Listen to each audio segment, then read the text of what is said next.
ஆயுர்வேதம் ஒரு பொக்கிஷம், நம் ஆயுள் நீட்டிக்கும் அற்புதம். டாக்டர் ஸ்ரீவர்மாஸ் மெரிபா பன்னீர் soda. I trust Meriba. Periyar Maniammai Institute of Science and Technology, Tanjavur. B.Tech Biotechnology with specialization in computer science and biology. மாண்புமிகு பேரவைத் தலைவர் அவர்களே, உலகில் தான் உற்பத்தி செய்யும் பாலை தனது சந்ததிகளுக்கு மட்டுமின்றி மனிதர்கள் உள்ளிட்ட பிற ஜீவராசிகளுக்கும் வழங்கி உயிரை காக்கும் பசுவை தெய்வமாக போற்றி வளர்த்து வருவது நமது பாரம்பரியத்தின் சிறப்பு. இன்றைய அறிவியல் உலகில் 1 லிட்டர் பாலை உற்பத்தி செய்வதற்காக பசுவின் உடலில் சுமார் 500 லிட்டர் இரத்தம் சுத்திகரிக்கப்படுவதாக கூறப்படும் போது பசுவின் உழைப்பை எண்ணி வியக்க தோன்றுகிறது. தமிழ்நாட்டில் 8800 பால் கூட்டுறவு சங்கங்களில் உள்ள 3,16,000 பால் உற்பத்தியாளர்களிடமிருந்து தினசரி 34 லட்சம் லிட்டர் பால் கொள்முதல் செய்யப்பட்டு ஆவின் நிறுவனத்தின் மூலம் நாளொன்றுக்கு 31 லட்சம் லிட்டர் பால் நுகர்வோருக்கு விற்பனை செய்யப்பட்டு வருகிறது. தற்போது 4.3% கொழுப்புச்சத்து மற்றும் 8.2% இதர சத்துகள் அடங்கிய 1 லிட்டர் பாலுக்கு கொள்முதல் விலையாக 35 ரூபாயும், மாநில ஊக்கத்தொகையாக 1 லிட்டர் பாலுக்கு 3 ரூபாயும் ஆக மொத்தம் 1 லிட்டருக்கு கொள்முதல் விலை 38 ரூபாய் 5/11/2022 முதல் வழங்கப்பட்டு வருகிறது. அதிகாலை 3 மணிக்கே எழுந்து மாடுகளை சுத்தம் செய்து பால் உற்பத்தி செய்யும் உற்பத்தியாளர்களின் உழைப்பையும் தீவனம் மற்றும் வேலையாட்களின் கூலி உள்ளிட்ட அதிகரித்து வரும் செலவுகளையும் கடந்த கால அரசு போதிய அளவில் கருத்தில் கொள்ளவில்லை. உற்பத்தியாளர்களுக்கு கொள்முதல் விலையை உயர்த்த வேண்டும் என்ற எண்ணம் கொஞ்சம் கூட இல்லாமல் இருந்துள்ளது. கடந்த காலத்தில் கொள்முதல் விலை உரிய அளவில் உயர்த்தப்படாத நிலையில் நம் அரசு சந்தித்து வரும் அதிகப்படியான நிதி நெருக்கடியிலும் பால் உற்பத்தியாளர்களின் நலனையும் வாழ்வாதாரத்தையும் கருத்தில் கொண்டு அவர்களின் உன்னதமான உழைப்பிற்கு உரிய மதிப்பை வழங்கும் வகையில் கொள்முதல் விலையை உயர்த்துவது நமது அரசின் கடமையாகும்.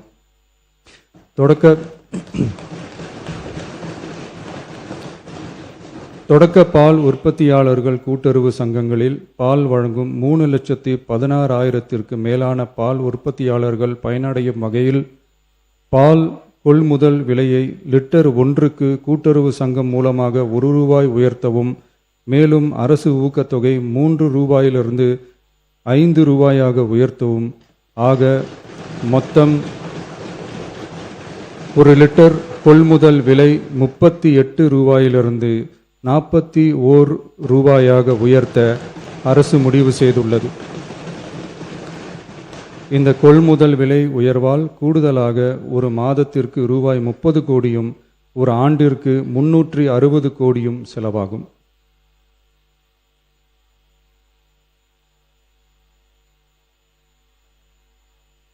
மாண்புமிகு பேரவைத் தலைவர் அவர்களே, ஒரு உயிரின் மதிப்பை அவரது வருமானம் தீர்மானிக்கக்கூடாது.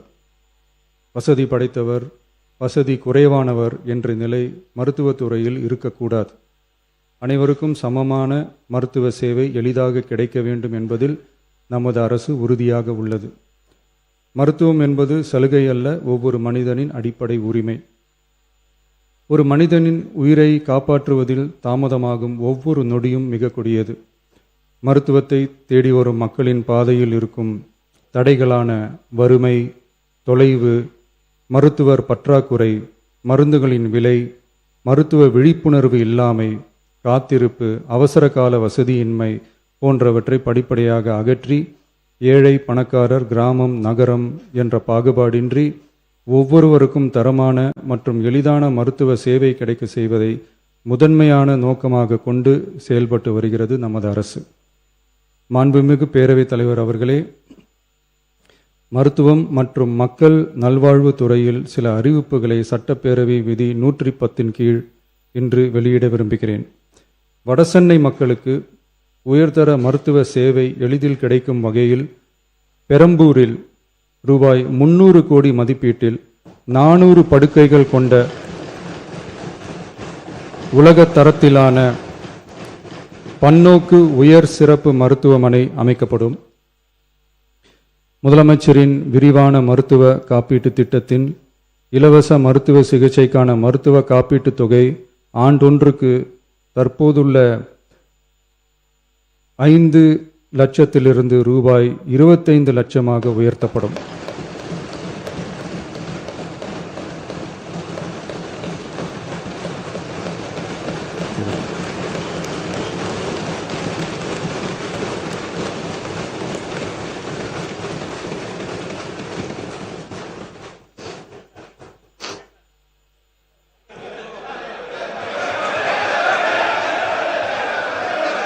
நீங்க படிங்க உட்காருங்க.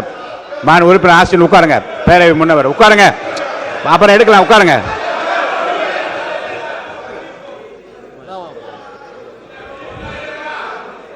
நீங்க தொடர்ந்து படிக்கலாம். இருங்க. மாண்பு முதலமைச்சர். திருநங்கையர்களுக்கான மருத்துவ மற்றும் அறுவை சிகிச்சை சேவைகள் கூடுதலாக சென்னை, ஸ்டான்லி, திருநெல்வேலி, தூத்துக்குடி, செங்கல்பட்டு, திருவாரூர், தருமபுரி மற்றும் கன்னியாகுமரி ஆகிய 7 அரசு மருத்துவக் கல்லூரி மருத்துவமனைகளில் முதலமைச்சரின் விரிவான மருத்துவ காப்பீட்டு திட்டத்தின் கீழ் வழங்கப்படும்.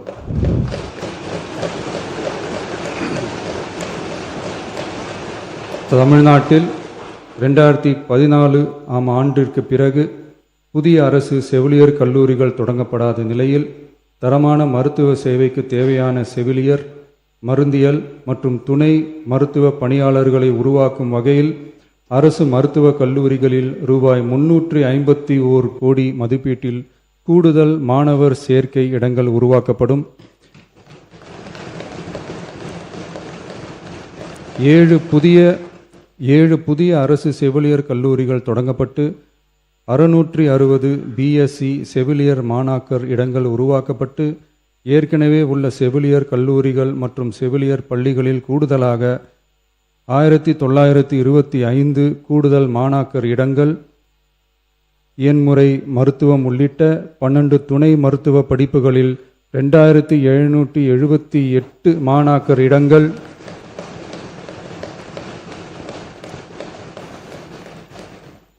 மருந்தியல் படிப்புகளில் 735 கூடுதல் இடங்கள் என மொத்தம் சுமார் 6998 கூடுதல் மாணாக்கர் இடங்கள் உருவாக்கப்படும்.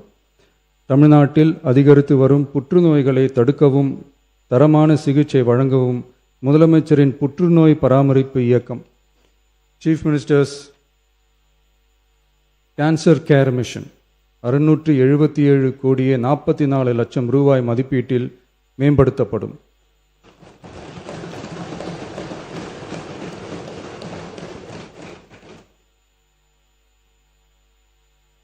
சென்னை ராஜீவ்காந்தி அரசு பொது மருத்துவமனையில் 471 கோடியே 80 லட்சம் ரூபாய் மதிப்பீட்டில் G+14 தளங்களுடன் ஒருங்கிணைந்த புற்றுநோய் சிகிச்சை பிரிவு அமைக்கப்படும். மேலும் 5 மண்டல புற்றுநோய் மையங்கள் regional cancer care centres Thanjavur, Coimbatore, Madurai, Tirunelveli மற்றும் விழுப்புரம் ஆகிய மருத்துவக் கல்லூரி மருத்துவமனைகளில் நிறுவப்படும். முதற்கட்டமாக மதுரை ராஜாஜி மருத்துவமனையில் ரூபாய் 84 கோடியில் G+8 தளங்களுடன் மண்டல புற்றுநோய் மையம் தொடங்கப்படும். ரோபாட்டிக் அறுவை சிகிச்சை லீனியர் ஆக்சிலரேட்டர் லீனாக், கதிர்வீச்சு, நவீன கருவிகள், இலக்கு மற்றும் நோய் எதிர்ப்பு சிகிச்சைகளுக்காக அரசு மருத்துவக் கல்லூரி மருத்துவமனைகளுக்கு 106 கோடியே 17 லட்சம் ரூபாய் வழங்கப்படும். மருத்துவர்களுக்கு பயிற்சியும் நோயாளிகளுக்கு ஊட்டச்சத்து ஆதரவும் 2 கோடியே 77 லட்சம் ரூபாய் அளிக்கப்படும். மேலும் தருமபுரி, விழுப்புரம், திருவண்ணாமலை, பெரம்பலூர் மற்றும் அரியலூர் ஆகிய மாவட்டங்களில் 1.22 லட்சம் பெண்களுக்கு 8 கோடியே 70 லட்சம் ரூபாய் மதிப்பீட்டில் HPV DNA பரிசோதனை மேற்கொள்ளப்படும். மொத்தம் 673 கோடியே 44 லட்சம் ரூபாய் மதிப்பீட்டில் புற்றுநோய் தாக்கத்திலிருந்து மக்களை காக்கும் வகையில் பல்வேறு பணிகள் மேற்கொள்ளப்படும்.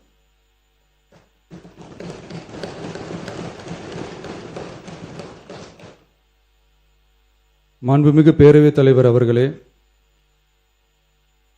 கடந்த 12/8/2026 அன்று காட்டுமன்னார்கோவில் சட்டமன்ற தொகுதி உறுப்பினர் திரு ஜோதிமணி அவர்கள் பேசும்போது, பல எம்எல்ஏக்களிடம் சொந்தமாக வாகனம் இல்லை என்றும் தொகுதி பணிகளை ஆய்வு செய்யவும் பார்வையிடவும் கடினமாக உள்ளதாகவும், லஞ்சமில்லாத நேர்மையான ஆட்சி அமைய உறுப்பினர்களின் அடிப்படை தேவைகளை அரசு பூர்த்தி செய்ய வேண்டும் என்றும் கோரிக்கை வைத்தார். எந்த ஒரு பொருளாதார பலம் இல்லாமல் சட்டமன்ற உறுப்பினர்களாக பணியாற்றி கொண்டிருப்பவர்கள் தங்களின் தொகுதி பணிகளை செய்ய சொந்த வாகனங்களோ அல்லது உதவியாளர்களையோ வைத்துக்கொள்ள முடிவதில்லை என்றும் தெரிவித்தார். மேலும் இது தொடர்பாக கோரிக்கைகளும் வரப்பெற்றது. மக்களாட்சியின் மிக முக்கிய தூண்களில் ஒன்றாக விளங்குபவர்கள் மாண்புமிகு சட்டமன்ற உறுப்பினர்கள். தமிழ்நாடு சட்டமன்ற வரலாற்றில் எளிய பின்னணியில் இருந்து பணபலமோ அரசியல் பின்னணியோ இன்றி மக்களின் பேராதரவோடு முதன்முறையாக சட்டமன்றத்திற்கு தேர்வு செய்யப்பட்டுள்ள முதல் தலைமுறை சட்டமன்ற உறுப்பினர்களின் எண்ணிக்கை குறிப்பிடத்தக்க அளவில் உயர்ந்துள்ளது. 29/3/2026 அன்று நடைபெற்ற தமிழக வெற்றிக் கழக வேட்பாளர் அறிமுக கூட்டத்தில் நேர்மையாகவும் வெளிப்படைத்தன்மையுடனும் மக்கள் பணி செய்து ஊழலற்ற லஞ்ச லாவண்யமற்ற நிர்வாகத்தை மேற்கொள்வது என அனைத்து வேட்பாளர்களும் எடுத்துக்கொண்ட உறுதிமொழிக்கு ஏற்ப அதே பாதையில் தேர்ந்தெடுக்கப்பட்ட சட்டமன்ற உறுப்பினர்களும் செயல்பட்டு வருகின்றனர். மக்களுக்கான நிர்வாகம் நேர்மையின் பாதையில் என்ற அடிப்படையில் லஞ்ச லாவண்யமற்ற நேர்மையான மற்றும் வெளிப்படையான நிர்வாகத்தை அடித்தட்டு மக்கள் வரை கொண்டு சேர்க்கும் நோக்கில் தமிழக வெற்றிக் கழக அரசு செயல்பட்டு வருகிறது. தங்களது தொகுதி மக்களின் குறைகளை கேட்டறியவும் அரசு திட்டங்கள் மக்களை சென்றடைவதை கண்காணிக்கவும் தங்களின் தொகுதி முழுவதும் தொடர் பயணங்களை சட்டமன்ற உறுப்பினர்கள் மேற்கொள்ள வேண்டியுள்ளது.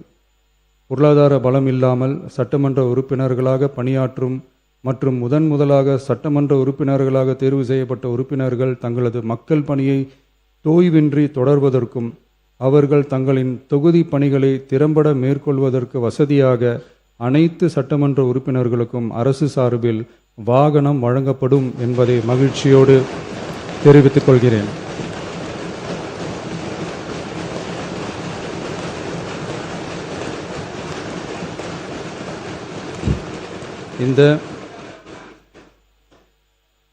இந்த அறிவிப்பு சட்டமன்ற உறுப்பினர்கள் தங்களின் பயண தேவைகளுக்காக பிறரை சார்ந்து இருப்பதை தடுத்து அவர்கள் எவ்வித சமரசமும் இன்றி சுதந்திரமாகவும் நேர்மையாகவும் தங்களின் தொகுதிக்கு உட்பட்ட கிராமப்புற மற்றும் தொலைதூர பகுதிகளுக்கு எளிதாக பயணம் செய்து தொகுதி முழுவதும் உள்ள மக்களை நேரடியாக சந்தித்து அவர்களின் குறைகளுக்கு தீர்வு காண வழிவகுக்கும். அதோடு மட்டுமின்றி சட்டமன்ற உறுப்பினர்களின் பொருளாதார சுமையை குறைத்து கடைக்கோடி மக்களுக்கு லஞ்ச லாவண்யமற்ற நேர்மையான மற்றும் வெளிப்படையான நிர்வாகத்தை அளிக்கவும் உதவும். மேலும் சட்டமன்ற உறுப்பினர்கள் தங்களது தொகுதி சார்ந்த பல்வேறு பணிகளை மேற்கொள்ள ஏதுவாக சட்டமன்ற உறுப்பினர்கள் ஒரு உதவியாளரை நியமித்துக் கொள்வது அவசியம் என கருதப்படுகிறது.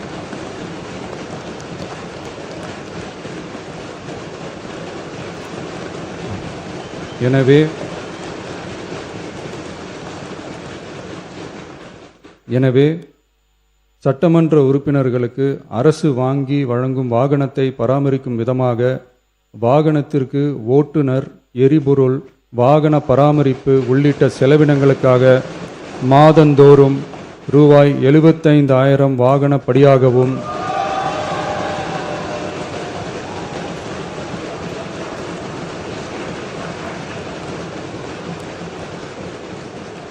அலுவலக பணிகளில் உதவி செய்ய ஓர் உதவியாளரை நியமித்துக் கொள்ள மாதந்தோறும் ரூபாய் 25,000 உதவியாளர் படியாகவும்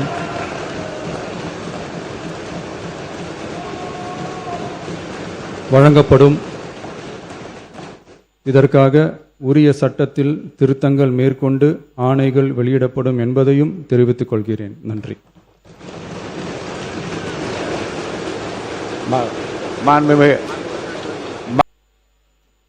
எதிர்கட்சி தலைவர் அவர்களே, மற்றும் சட்டமன்ற உறுப்பினர்களே, உங்கள் அனைவருக்கும் ஐயா தென்னாட்டு அம்பேத்கர் இளைய பெருமாள் நல்லாசியுடன் அண்ணன் தொல் திருமாவளவன் அவர்களின் ஆசீர்வாதத்துடன் என்னுடைய கன்னி பேச்சில் நான் வைத்த கோரிக்கையை ஏற்று அனைத்து சட்டமன்ற உறுப்பினர்கள் என்ற கோரிக்கையின் அடிப்படையில் நான் எனக்காக கேட்கவில்லை, இருந்தாலும் வருகின்ற சட்டமன்றத்தில் இருக்கின்ற அனைத்து உறுப்பினர்களும் இதை பயன்படுவார்கள் என்ற பரந்த மனப்பான்மையோடு நான் கேட்டதை நிறைவேற்றி தந்த ஐயா முதல்வர் அவர்களுக்கும் பேரவை தலைவர் அவர்களுக்கும் மற்றும் உறுப்பினர்களுக்கும் என் மனமார்ந்த நன்றியை தெரிவித்துக் கொள்கிறேன். நன்றி, வணக்கம். மாண்புமிகு உறுப்பினர் திருமதி தாரகை பட் அவர்கள். மாண்புமிகு பேரவைத் தலைவர் அவர்களே, உண்மையிலேயே புல்லரிக்கக்கூடிய ஒரு விஷயமாக மனதிற்கு ஒரு என்ன சொல்றது, இன்னைக்கு நிறைய பேர் வந்து ஃபர்ஸ்ட் டைமா எம்எல்ஏ வந்திருக்காங்க, பொருளாதாரம் பின்பலம் இல்லாத ஒரு இடத்துல இருந்து வந்திருக்கிறாங்க. அவர்களுக்கெல்லாம் இன்றைக்கு நமக்கு இன்னைக்கு ஒரு காரு, சட்டமன்ற உறுப்பினர்களுக்கான காரு, டிரைவருக்கான சேலரி, பிளஸ் அந்த இது உதவியாளர்களுக்கான சேலரி எல்லாம் கவர்மெண்ட்டே நம்ம அரசாங்கம் கொடுக்குன்னு சொல்ற டைமில் எதிர்கட்சியில் இருக்கிறவங்களுக்கும் இது உண்மையிலேயே சந்தோஷமாக தான் இருக்கும். அவங்களுக்கு வெளிப்படுத்த முடியாது, அது எனக்கு தெரியும். நாங்களும் அங்கே இருந்தாலும் இதை தான் பண்ணியிருப்பாங்க யார் இருந்தாலும். எனவே இது மாண்புமிகு முதலமைச்சர் அவர்களுக்கு என்னுடைய வணக்கத்தையும் வாழ்த்துக்களையும் தெரிவித்துக் கொள்கிறேன். அதே போல இன்றைக்கு 110 கீழ் கொடுத்தக்கூடிய அனைத்து விதிகளையும் பார்த்தோன்னா இந்த அரசு மக்களுக்கான அரசு என்பதை திரும்ப திரும்ப சொல்லிக் கொண்டிருக்கிறார்கள். இந்த அரசில் கூடுதலாக, ஏன்னா முதலமைச்சர் விரிவான காப்பீடு திட்டத்தில் 5 லட்சம் வந்து கண்டிப்பா அந்த மக்களுக்கு நமக்கு தெரியாது. ஆனா இப்போ 25 lakhs இன்க்ரீஸ் பண்ணி கொடுத்துருக்கிறது. அதுவும் ஏன்னா எல்லா இடத்துலையுமே எல்லா மற்ற கவர்மெண்ட் அதர் கண்ட்ரீஸ்ல நம்ம பார்த்தோம்னா மருத்துவ சேவை என்பது கவர்மெண்ட் தான் நமக்கு கொடுத்துட்டு இருந்து. ஆனால் இன்றைக்கு இந்தியாவிலேயே தமிழகத்தில் மருத்துவ சேவை நமக்கு கவர்மெண்ட் கொடுக்கும், 25 லட்சம் ரூபாய் கொடுக்கும்னு சொல்றது, அதுவும் ஒவ்வொரு சாமானிய மக்களுக்கும் பெருமையான ஒரு நன்றி மட்டும் சொன்ன திட்டத்தை சொல்லணும் இல்ல புதிய, அதாவது எனவே இந்த கோரிக்கை எழுதும் வைக்காமல் விளக்கமாக பேசாமல் நன்றி மட்டும் சொல்லி முடிங்க. எனவே மாண்புமிகு முதலமைச்சர் அவர்களுக்கு காங்கிரஸ் பேரியக்கத்தின் சார்பாக எங்களுடைய நன்றியை தெரிவித்துக் கொள்கிறோம். மாண்புமிகு பள்ளிக்கல்வித்துறை அமைச்சர் அவர்கள். மாண்புமிகு பேரவைத் தலைவர் அவர்களே, மழை கொடுக்கும் குடையும் ஒரு 2 மாதம், வருஷத்துல 2 வாட்டி தான் மழை பெய்யும். வயல் கொடுக்கும் குடையும் ஒரு 3 மாதம், பசு கொடுக்கும் குடையும் ஒரு 4 மாதம். பார்த்திபனாம் எங்க முதல்வருக்கோ 4 மாதம். அத்தனை ஆண்டுகள் கழித்து ஆவின் கொள்முதலை ஏத்தி இருக்கிறாரு, மருத்துவ அறிவிப்பு தந்திருக்கிறாரு. எதிர்கட்சி எம்எல்ஏக்களுக்கும் ஒரு காரும் உதவியாளரும் தந்திருக்கிறார் என்று சொன்னால் அவரை இருக்கரம் கூப்பி வணங்குகிறோம். இது எம்எல்ஏக்களுக்கு மட்டும் இல்ல, மறைமுகமா எத்தனை பேருக்கு பயன் தரும் பாருங்க. ஓட்டுநர்களுக்கு வேலை, உதவியாளர்களுக்கு வேலை, சுற்றி சுற்றி பம்பரமாய் வேலை செய்வதற்காக ஒரு மிகப்பெரிய வாகனத்தை தந்திருக்கிறார். என்ன தருவார், எதை தருவார் என்றுவர் எண்ணும் முன்னே பொன்னை தருவார், பொருளை தருவார். போதாது என்றால் தன்னையே தரக்கூடிய தமிழ்நாடு முதல்வருக்கு நன்றி நன்றி நன்றி. மாண்புமிகு உறுப்பினர் திருமதி சத்யபாமா அவர்கள். மாண்புமிகு பேரவைத் தலைவர் அவர்களுக்கு எனது பணிவன்பான வணக்கங்களை தெரிவித்துக் கொண்டு 110 விதியின் கீழ் இன்றைக்கு சட்டமன்ற உறுப்பினர்களுக்கு வாகனம் எல்லாம் கொடுத்து இன்றைக்கு மக்களுக்காக பணியாற்ற வேண்டும், எந்த விதத்திலையும் அவர்களுடைய பணிகள் தொய்வு ஏற்படக்கூடாது என்பதை கருத்தில் கொண்டு இன்றைய தினம் மாண்புமிகு முதலமைச்சர் வெற்றி தளபதி அவர்கள் இன்றைக்கு சட்டமன்ற உறுப்பினர் அவர்களுக்கெல்லாம் ஒரு இன்ப அதிர்ச்சியை வழங்கி இருக்கிறார்கள். அவர்களுக்கு முதல்கண் என் நன்றி கலந்த வணக்கங்களை தெரிவித்துக் கொண்டு, சற்று முன்னால் இந்த அவையிலே நுழைந்த பொழுது மாண்புமிகு முதலமைச்சர் அவர்களுக்கு நான் ஒரு கோரிக்கையை கொடுத்தேன். அந்த கோரிக்கையை வாங்கின உடனேயே இந்த பிரச்சனை 2 நாளைக்கு முன்னாலேயே என்னுடைய கவனத்திற்கு வந்தது. திருப்பூர்ல இருக்கக்கூடிய அந்த குப்பை பிரச்சனை வந்து என்னுடைய கவனத்துக்கு வந்தது என்று ஒன்னொன்னு அவர் மனசுல வச்சிருக்காங்க. ஆகவே அவர்களுக்கு இந்த தருணத்திலே ஒட்டுமொத்த தமிழக மக்கள் சார்பாகவும் இங்கே இருக்கக்கூடிய உறுப்பினர்கள் சார்பாகவும் மனமார்ந்த நன்றியையும் வாழ்த்துக்களையும் தெரிவித்துக் கொள்கிறேன். மாண்புமிகு பால்வளத்துறை அமைச்சர் அவர்கள். மாண்புமிகு பேரவைத் தலைவர் அவர்களே, பால் உற்பத்தியாளர்களின் சூழ்நிலையை அறிந்து தாயுள்ளத்துடன் பால் கொள்முதல் விலையை உயர்த்திய அறிவிப்பு வெளியிட்ட மாண்புமிகு முதலமைச்சர் அவர்களுக்கு மனமார்ந்த நன்றியை தெரிவித்துக் கொள்கிறேன். உறுப்பினர் கணேஷ்குமார் அவர்கள். மாண்புமிகு பேரவைத் தலைவர் அவர்களே, பாட்டாளி மக்கள் கட்சியினுடைய நீண்ட நாள் கோரிக்கை, ஏன்னா சட்டமன்ற உறுப்பினர்களுக்கு வாகனம் வழங்க வேண்டும் என்பது மனதார பாராட்டி வரவேற்று, அதுவும் முதல் முறையாக இருக்கக்கூடிய பொருளாதாரத்தில் பின்தங்கி இருக்கக்கூடிய சட்டமன்ற உறுப்பினர்களுக்கு வாகனம் மட்டுமல்ல, அதற்கான எரிபொருள் மட்டுமல்ல, உதவியாளர்களுக்கும் சேர்த்து வழங்கிய மாண்புமிகு தமிழக முதல்வர் அவர்களுடைய அந்த எண்ணத்தை மனமாற ஓட்டுநர் உட்பட அனைவரையும் கொடுத்திருக்கக்கூடிய மாண்புமிகு தமிழக முதல்வர்களுக்கு பாட்டாளி மக்கள் கட்சியின் சார்பாக மனமார்ந்த நன்றியை மீண்டும் மீண்டும் தெரிவித்துக் கொண்டு, இரண்டாம் முறை சட்டமன்ற உறுப்பினராக இருக்கக்கூடிய எங்களையும் கொஞ்சம் கனிவோடு பார்த்து, ஏன்னா அனைவருக்கும் தான் சொல்லியிருக்காங்க. வாகனம் என்பது முதல், ஏன்னா மாரிமுத்தானெல்லாம் கோச்சிக்கிறாங்க, எல்லாருக்கும் தான், அனைவருக்கும் தான் சொல்லியிருக்காங்க. வாகனம் அனைவருக்கும் தான். முதல் முறை சட்டமன்ற உறுப்பினர் இல்ல அனைவருக்கும் கோபி. மிக்க மகிழ்ச்சி. நன்றி. அனைத்து சட்டமன்ற உறுப்பினர்களுக்கும் நன்றியை தெரிவித்துக் உறுப்பினர் சிந்து அவர்கள். சிந்து முடிக்கிட்டாங்க, உட்காருங்க. மாண்புமிகு பேரவைத் தலைவர் அவர்களே, மாண்புமிகு முதல்வரை, ரொம்ப மகிழ்ச்சியா இருக்குது. இதுக்காக ஒரு பாடல் மூலமாவே நன்றி சொல்லிடுறேன். கொடுத்ததெல்லாம் கொடுத்தார், இவர் யாருக்காக கொடுத்தார்? ஒருத்தருக்காக கொடுத்தார், இல்லை ஊருக்காக கொடுத்தார். ஒருத்தருக்காக கொடுத்தார், இல்லை ஊருக்காக கொடுத்தார். Thank you so much sir. Thank you. உறுப்பினர் மாரிமுத்து அவர்கள். மாண்புமிகு பேரவைத் தலைவர் அவர்களே, மைக்.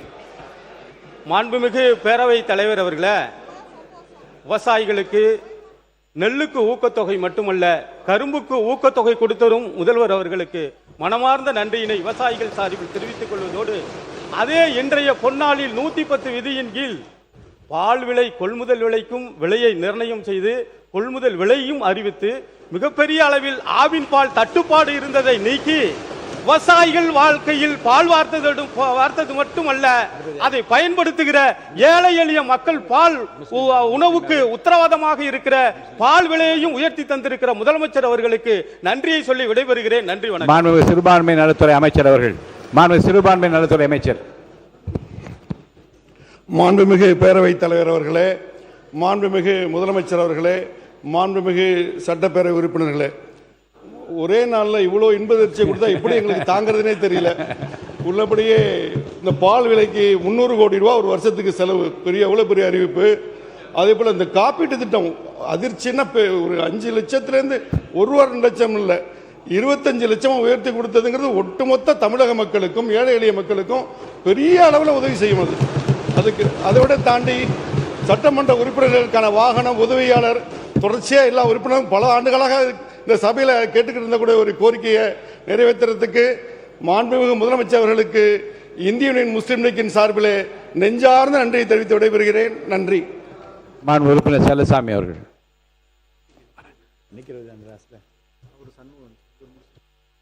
உரிய நாளிலே 110 விதியின் கீழ் நெல்லுக்கு விலை, கரும்புக்கு விலை, அதேபோன்று இன்றைக்கு மருத்துவத்துறையிலே அதிகமான இடங்கள் உட்பட, அதேபோன்று கல்லூரியிலே சேர்க்கை உட்பட அப்படிப்பட்ட அறிவிப்பெல்லாம் அறிவிக்கப்பட்டு இன்றைக்கு பால் விலைக்கு கூட, பால் கொள்முதல் விலைக்கு கூட அதிகமான விலையை அறிவித்திருக்கக்கூடிய முதலமைச்சர் அவர்களுக்கு மார்க்சிஸ்ட் கம்யூனிஸ்ட் கட்சியின் சார்பில் நன்றியை தெரிவித்துக் கொள்கிறேன். வாகனம் சம்பந்தமாக அனைவருக்கும் கொடுக்கப்பட்டு சொல்லியிருக்கக்கூடிய அந்த விஷயம் இன்பமாக இருக்கிறது. மார்க்சிஸ்ட் கம்யூனிஸ்ட் கட்சியை பொறுத்தவரையில் ஏற்கனவே முன்காலத்தில் அவர்களுக்கு ஊதியம் உயர்த்தப்படுகின்ற நேரத்திலும் இது போன்ற சலுகைகளை கொடுக்கின்ற நேரத்திலும் மக்களுடைய வரிப்பணத்திலிருந்து கொடுப்பது என்பது அதிகமாக ஏற்புடையது இல்லை என்பதை சொல்லுவோம்.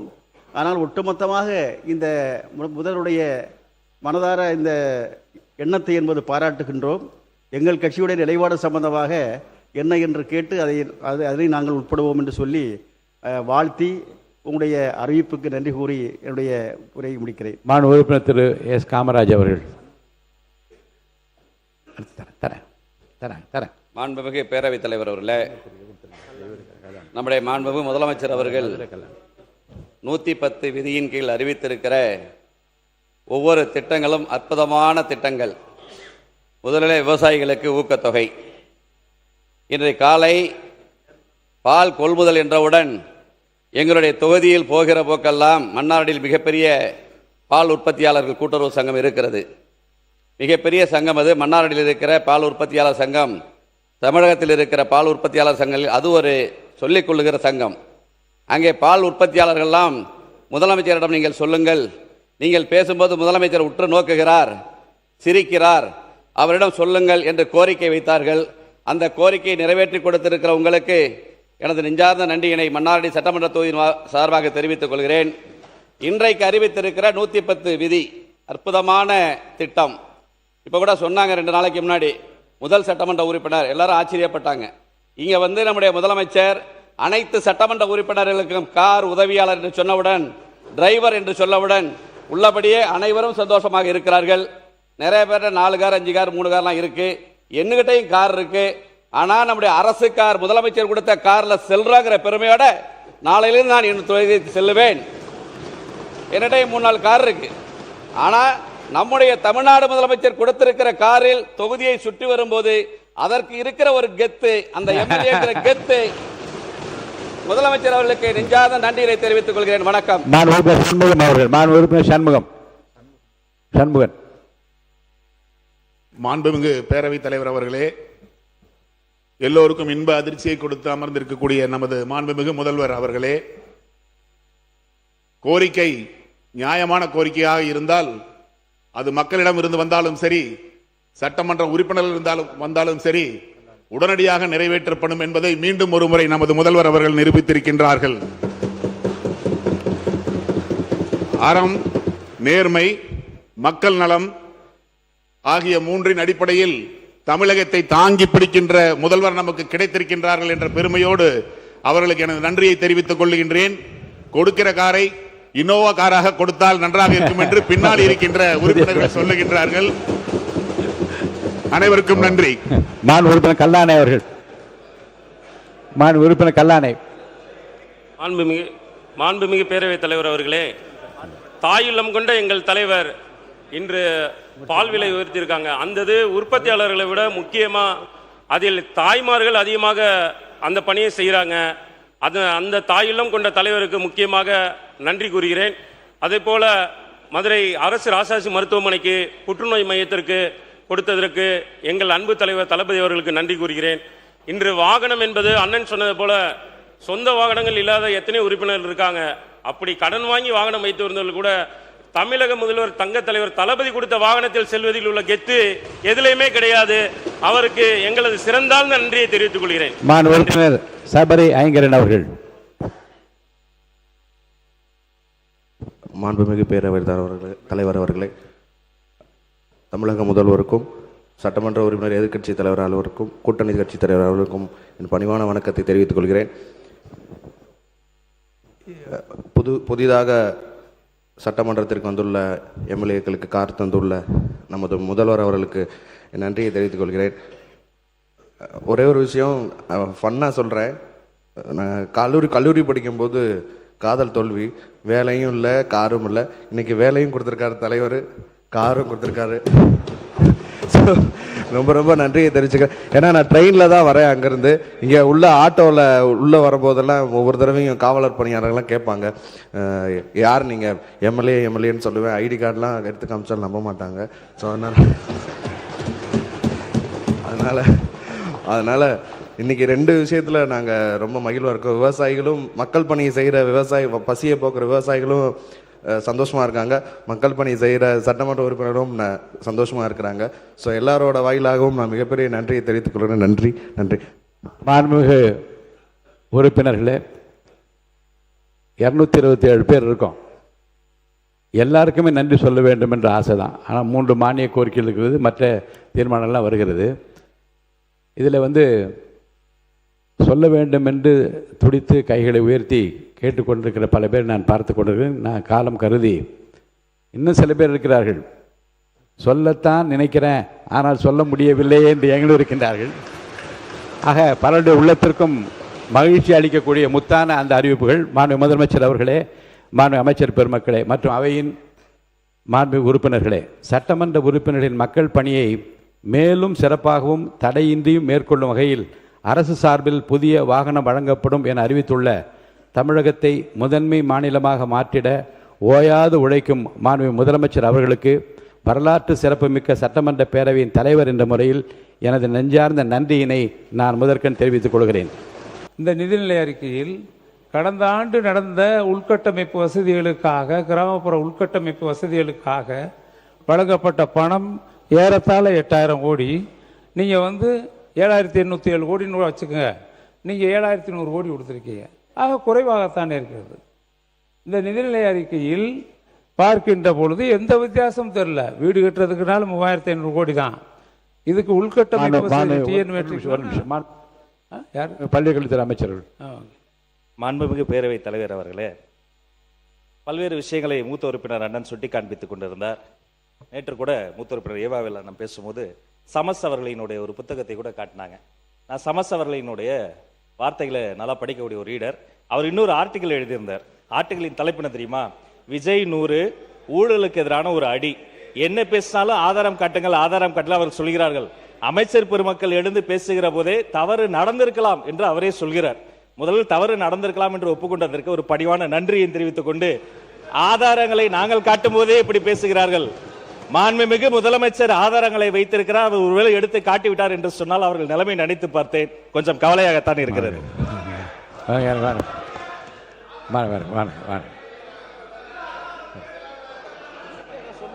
ஆதாரம் ஆதாரம் மாண்பு முதலமைச்சர் உட்காருங்க. மாண்பு முதலமைச்சர் உட்காருங்க. உட்காருங்க உட்காருங்க மாண்பு முதலமைச்சர் உட்காருங்க. உட்காருங்க உட்காருங்க உட்காருங்க. இருங்க இருங்க. ஆதாரம் இருக்கான்னு கேட்டீங்க, திடீரென்று முதலமைச்சர் எந்திரிச்சு பேச முற்படுறாங்க. அப்போ திருப்பி எதுக்காக நீங்கள் கத்திட்டு? உட்காருங்க, தயவு செய்து உட்காருங்க, எழுந்திருக்காதீங்க. மாண்பு முதலமைச்சர் அவர்கள். மாண்புமிகு பேரவைத் தலைவர் அவர்களே, நான் அதை சொல்ல வேணான்னு தான் நினச்சேன். ஆதாரம்னு கேட்குறாங்க. ஒரு 1 வீக் பேக் மாண்புமிகு நிதி அமைச்சர் பேசும்போது ஒரு 3 டிபார்ட்மெண்ட்லேருந்து ரிவ்யூ பண்ணி அந்த ஃபைல்ஸ்லாம் என் டேபிளில் இருக்குன்னு சொன்னார். அது ஏதோ போகிற போக்கில் அவர் சொல்லலை, உண்மையிலேயே என் டேபிளில் இருக்கு. அத்தனையும் ப்ரூஃபோடு இருக்கு. ஓப்பன் பண்ண வச்சிடாதீங்க.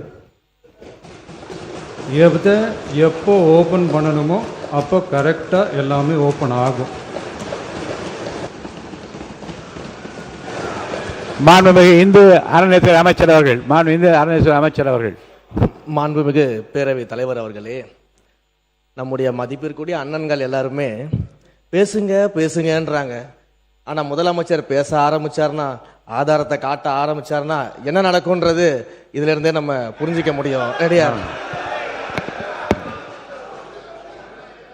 மாண்பு முதலமைச்சர் அவர்கள்.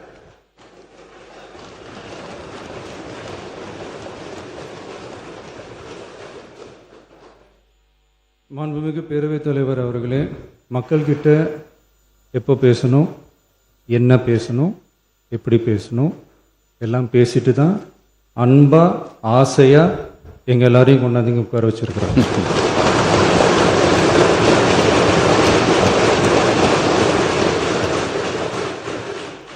நான் பேசுவேன், பேசக்கூடாதுன்னு ஒன்றும் இல்லை. இடைத்தேர்தலையாவது சில பேருக்கு நல்லது நடக்கணும்ல. மாண்பு வேளாண் துறை அமைச்சர் அவர்கள்.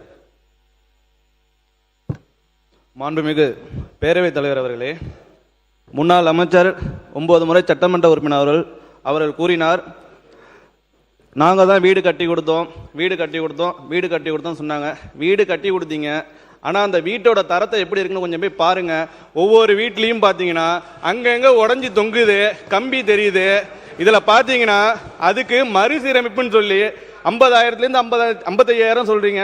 ஆனால் பார்த்தீங்கன்னா 2 கிலோ சிமெண்ட்டை பூசி விட்டு ஒரு வெள்ளை சின்னாம்பு அடிச்சுட்டு மறுசீரமைப்புன்னு பண்ணியிருக்காங்க. இதை கொஞ்சம் ஆய்வு சொன்னீங்க.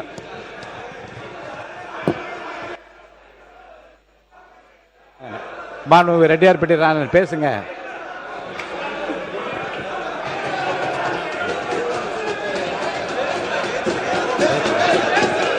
வாரிக்கரையிலே மண்டபம் ஒன்றை வளர்ந்து நாரியர்கள் கூடி நாடங்க வாசமிட்டு ஒரு குடைக்குள் ஆழ்வாய் உன்காலம் என் மகனே ஐயா வைகலத்திரட்டினுடைய ஒருத்தர் மட்டும் வரிகளை இந்த நாட்டிற்கு சொல்லி உறுப்பினர் உட்காருங்க. யாராவது ஒருத்தர் உட்காருங்க. மாண்புமிகு உறுப்பினர் கே என் நேரு அவர்கள் அவர் பேசுறாரு. உறுப்பினர் கே என் நேரு உட்கார். மற்றவங்களாம் உட்காருங்க.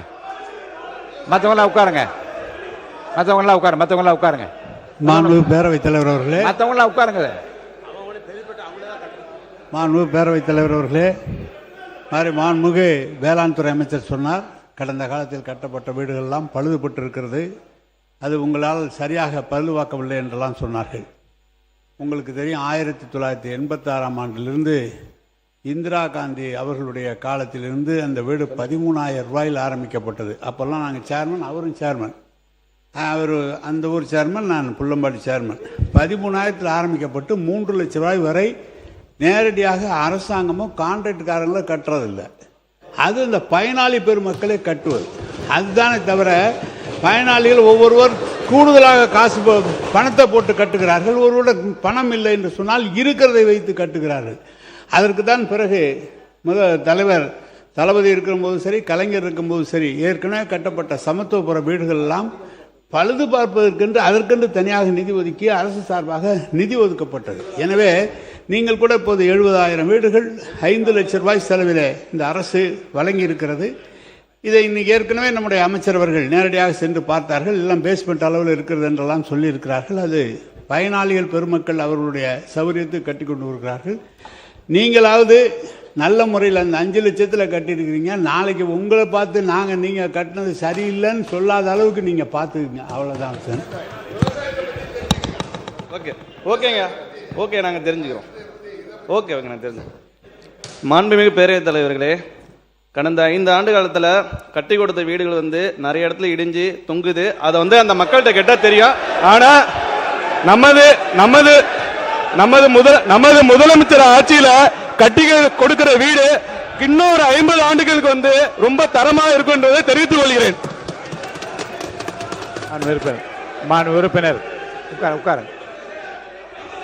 நீர்வளத்துறை அமைச்சர் அவர்கள் நீர்வளத்துறை அப்புறம் தானே நீங்க அடுத்து உட்காருங்க. மூத்த உறுப்பினர் சொன்னாரு, நீங்களாவது ஒழுங்கா கட்டுங்க, நாங்க குறை சொல்லக்கூடாது அப்படின்னாரு. நாங்க எது செஞ்சாலும் சரியாதான் நாங்க செய்வோம். நீங்க ஐயோலாம் என்னாதீங்க. நீங்க நல்லா தெரிஞ்சுங்க. நீங்க ஒன்று நல்லா தெரிஞ்சுங்க உறுப்பினர்லாம், நீங்க கொஞ்சம் நல்லாவே தெரிஞ்சுங்க. இனி நீங்க கனவு கண்டா கூட இனிமேல் பட்டு நீங்க ஆட்சிக்கு வர முடியாது என்பதை தெளிவா சொல்லிக்கிறோம். புரியுதுங்களா? நீங்க இல்ல நீங்க அவர் மாண்பு உறுப்பினர் அவர்கள் என்ன சொன்னாரு, நீங்களாவது குறை சொல்லாத அளவுக்கு கட்டுங்கன்னு சொன்னார். அதை தான் நாங்க சொல்றோம். கண்டிப்பாக நாங்க தரமானதமா தான் கட்டுவோம். அதுக்கு தான் இந்த 5 லட்சம் ரூபாய். இதுங்க கலைக்கு தான் நாங்க போய் பார்த்துட்டு தான் சொல்றேன். நான் தான் உங்களுக்கு சொல்லிட்டேன், நாங்கள் அரசியல்வாதி அல்ல, நாங்கள் மக்களுக்கு செய்ய வந்திருக்கிறோம். நீங்க அதை புரிஞ்சுக்கீங்க. இத நீங்க சபையில நீங்க பேசும்போது நீங்க அது எப்படி பேசணுன்றதெல்லாம் உங்களுக்கு தெரியும். அப்படி இருக்கும்போது ஒரு மூத்த உறுப்பினர் சொன்னார்ன்றதுக்கோசம் நான் அதை சொல்றோம். உறுப்பினர் MRK பன்னீர்செல்வம் அவர்கள் அண்ணா நீங்க பேசுறீங்களா? மாண்புமிகு உறுப்பினர் அண்ணன், நான் உங்களுக்கு சொல்றேன், மக்களுக்கிட்ட போய் நீங்க பாருங்க. நீங்க இவ்வளவு காலம் இருங்க. நாங்க இப்போ 3 மாசம் தான் ஆச்சு. நாங்க போற இடம்லாம் என் அண்ணனை பார்த்துக்கோ, என் பிள்ளைய பார்த்துக்கோ, என் தம்பியை பார்த்துக்கோ அப்படின்றாங்க. ஏன் இதெல்லாம் நாங்கள் சொல்றோம் அப்படின்னா, நாங்கள் உண்மையா சொல்றோன்னே, யாரும் தவறு செய்ய மாட்டோம். திரும்ப இதை சொல்லிச்சுக்கணும். புரியுதுங்களா? அதனால நீங்க உங்க இஷ்டத்துக்கு நீங்க ஏதாவது பேசணும்னுட்டு பேசாதீங்க. இல்லை, நான் அதை அனுமதிக்க மாட்டேன். மாண்புமிகு கே.என். நேரு அவர்கள். மாண்புமிகு அமைச்சர் அவர்களுக்கு பதில் சொல்வதாக தயவுசெய்து எடுத்துக்கொள்ளாதீர்கள். ஏற்கனவே பயனாளி பெருமக்கள் தான் அந்த வீட்டை கட்டுகிறார்கள். கான்ட்ராக்ட்காரர்களோ அல்லது நாங்களோ அரசு அதிகாரிகள் மேற்பார்வையிடுவது மட்டும்தான் அரசு அதிகாரிகள். அமைச்சர்களும் சென்று நீங்கள் எப்படி பார்த்து விட்டு வருகிறீர்களோ அதே மாதிரி தான் அமைச்சர்கள் பார்த்து விட்டு வருகிறார்கள். எனவே தான் நான் சொன்னது, எங்களுடைய காலத்தில் அது சரியாக இருந்தது. 1 லட்சம் வீடுகள் கட்டி அதை திறந்து வைத்து ஊரகத்துறை அமைச்சர் அவர்களும் முதலமைச்சரும் சென்று போகும்போது நானும் போயிருந்தேன்.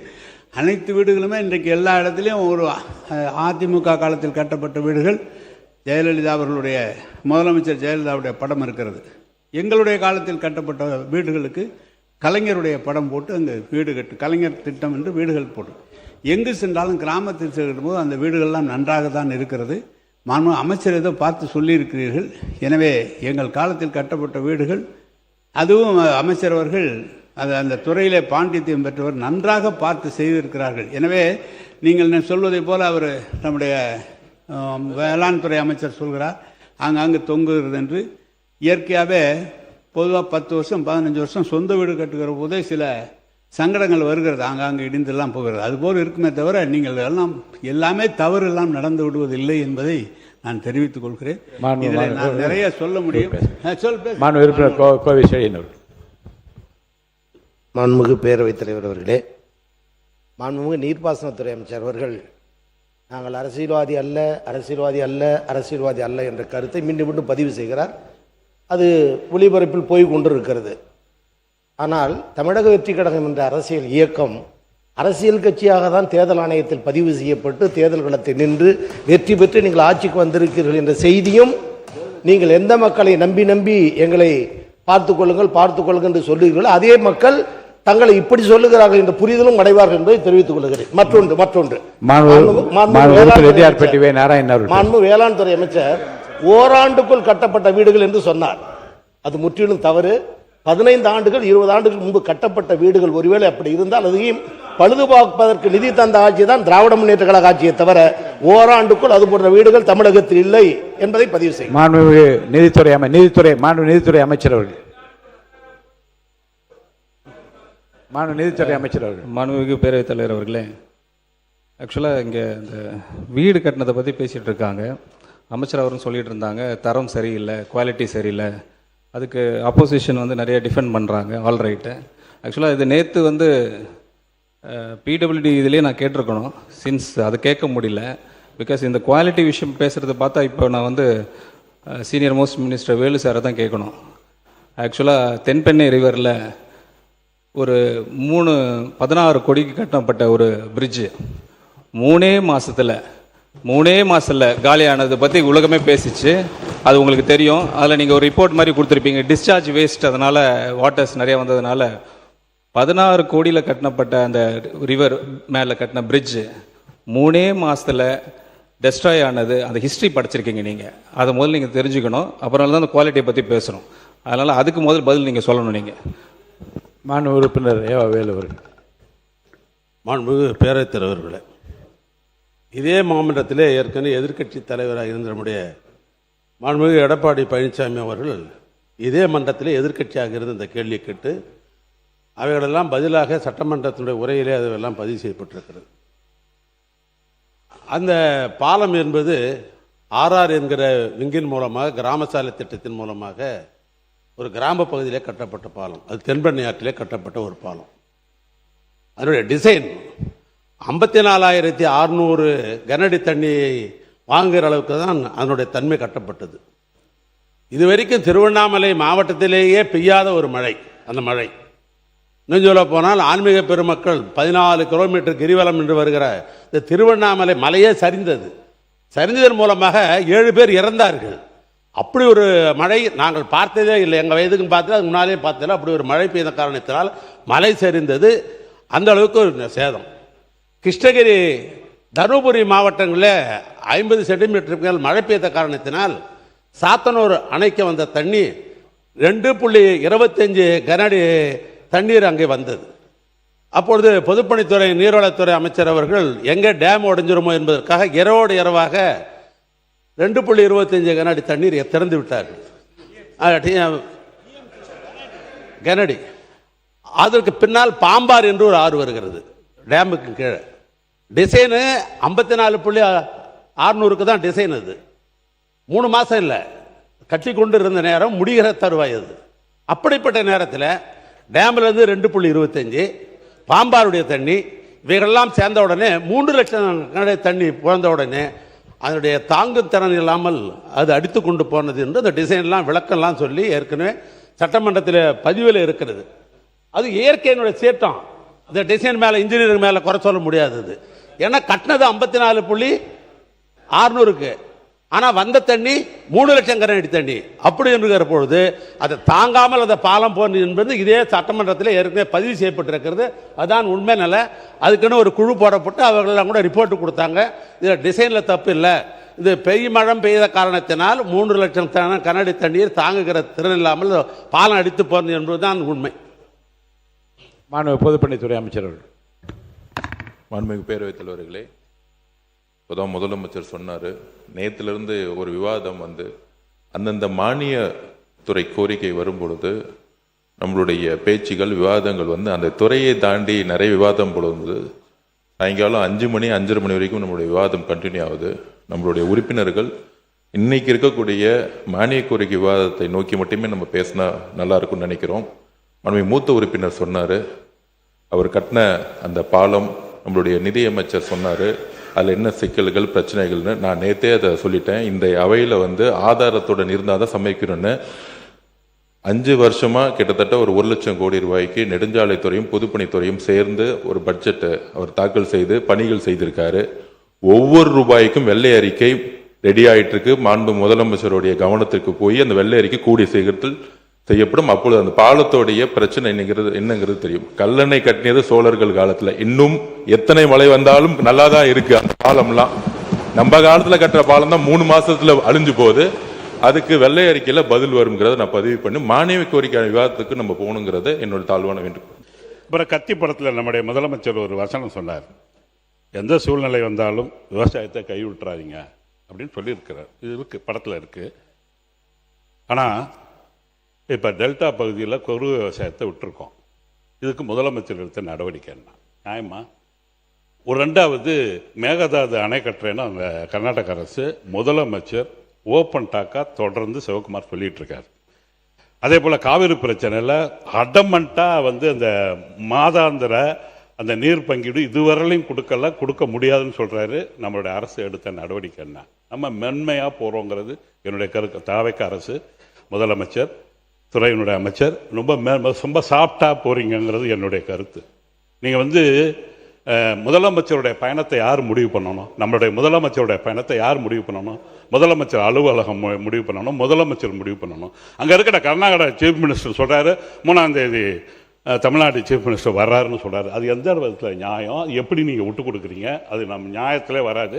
நமக்குன்னு தன ப்ரிஸ்டீஜ் இருக்குது, நமக்குன்னு இருக்குது. நான் எப்பயும் சொல்கிறேன், முதலமைச்சர் வந்து அன்றைக்கி கூட சொன்னார் உருக்கமாக, நான் வந்து நான் எந்த அவமானத்தையும் தாங்க தயாராக இருக்கேன்னு சொன்னார். அவமானப்பட வேண்டிய அவசியம் இல்லை. அப்படி முதலமைச்சர் அவமானப்பட்டால் தமிழ்நாட்டில் ஒவ்வொரு குடிமகனும் அவமானப்படுறோம். நீங்கள் பயப்படாமல் சில அரசியல் சூழ்நிலை கருதி காங்கிரஸையும் பாதிக்கக்கூடாது, பிஜேபியும் பாதிக்கக்கூடாதுலாம் பார்க்கக்கூடாது. மாண்பு முதலமைச்சருக்கு மக்கள் செல்வாக்கு இருக்குன்னு நினைக்கிறீங்க, ஏன் பயப்படணும்? நம்முடைய நீர்வளத்துறை அமைச்சர். மாண்பு பேரவைத் தலைவர் அவர்களே, பயப்படலாம் இல்லை, பயன்றதெல்லாம் இல்லை, தீர்வு காணணும். அதுக்கு தீர்வு காரணன்றது தான் எங்களுடைய நோக்கமே ஒழிய முதலமைச்சர் எக்காரணத்தை கொண்டும் யாரை பார்த்தும் பயப்பட மாட்டார் என்பதை திட்டவட்டமாக தெரிவிச்சுக்கிறேன். அதனால் நீங்கள் சொல்கிற விஷயங்கள் ஒரே ஒரு கல் கூட அவங்க வைக்க முடியாது. அதுக்கு எக்காரணத்தை கொண்டும் நாங்கள் அவர்களை விட மாட்டோம் என்பதையும் தெரிவித்துக் கொள்கிறேன். மாண்புமிகு அமைச்சர். மாண்புமிகு உறுப்பினர் பேசுகையில் இந்த காவிரி பிரச்சனை, மேகதாது பிரச்சனைலாம் இப்போ தான் இது ஒரு 3 மாசமாக இருக்கிற மாதிரி தான் பேசிகிட்டு இருக்காரு. எத்தனை 50-60 வருடங்களாக இந்த பிரச்சனை தொடர்ந்து இருந்துட்டு இருந்திருக்கு. இத்தனை வருஷமாக நீங்கள் ஆட்சி பண்ணிட்டு இருந்தீங்க. இந்த பிரச்சனை ஏன் நீங்கள் ஏன் சாஃப்டாக இருந்தீங்க? இப்போ வந்து பார்த்தீங்கன்னா இப்போ நம்ம முதலமைச்சர் அந்த பிரச்சனைக்கு தீர்வு காண வேண்டும் என்பதற்காக அனைத்து முயற்சிகளையும் எடுத்துட்டு இருக்காங்க. சட்ட போராட்டங்களும் எடுத்துட்டு இருக்காங்க, பேச்சுவார்த்தை மூலமாகவும் முயற்சி பண்ணிட்டு இருக்காங்க. அதை விட்டுட்டு நீங்க சாஃப்டா இருக்காங்க அப்படிங்கிற மாதிரி ஒரு தவறான தகவலை நீங்க ஒரு பிரச்சாரத்தை இங்க பண்ணாதீங்க. இப்ப என்னன்னா, நீங்க ஏன் இது வரைக்கும் பண்ணல? இந்த பிரச்சனையை, காவிரி பிரச்சனையும் சரி, மேகதாது பிரச்சனைக்கும் சரி, நீங்க என்ன பண்ணீங்க? நீங்க இந்த பிரச்சனையை தீர்த்து வச்சீங்களா? என்ன முயற்சி பண்ணீங்க?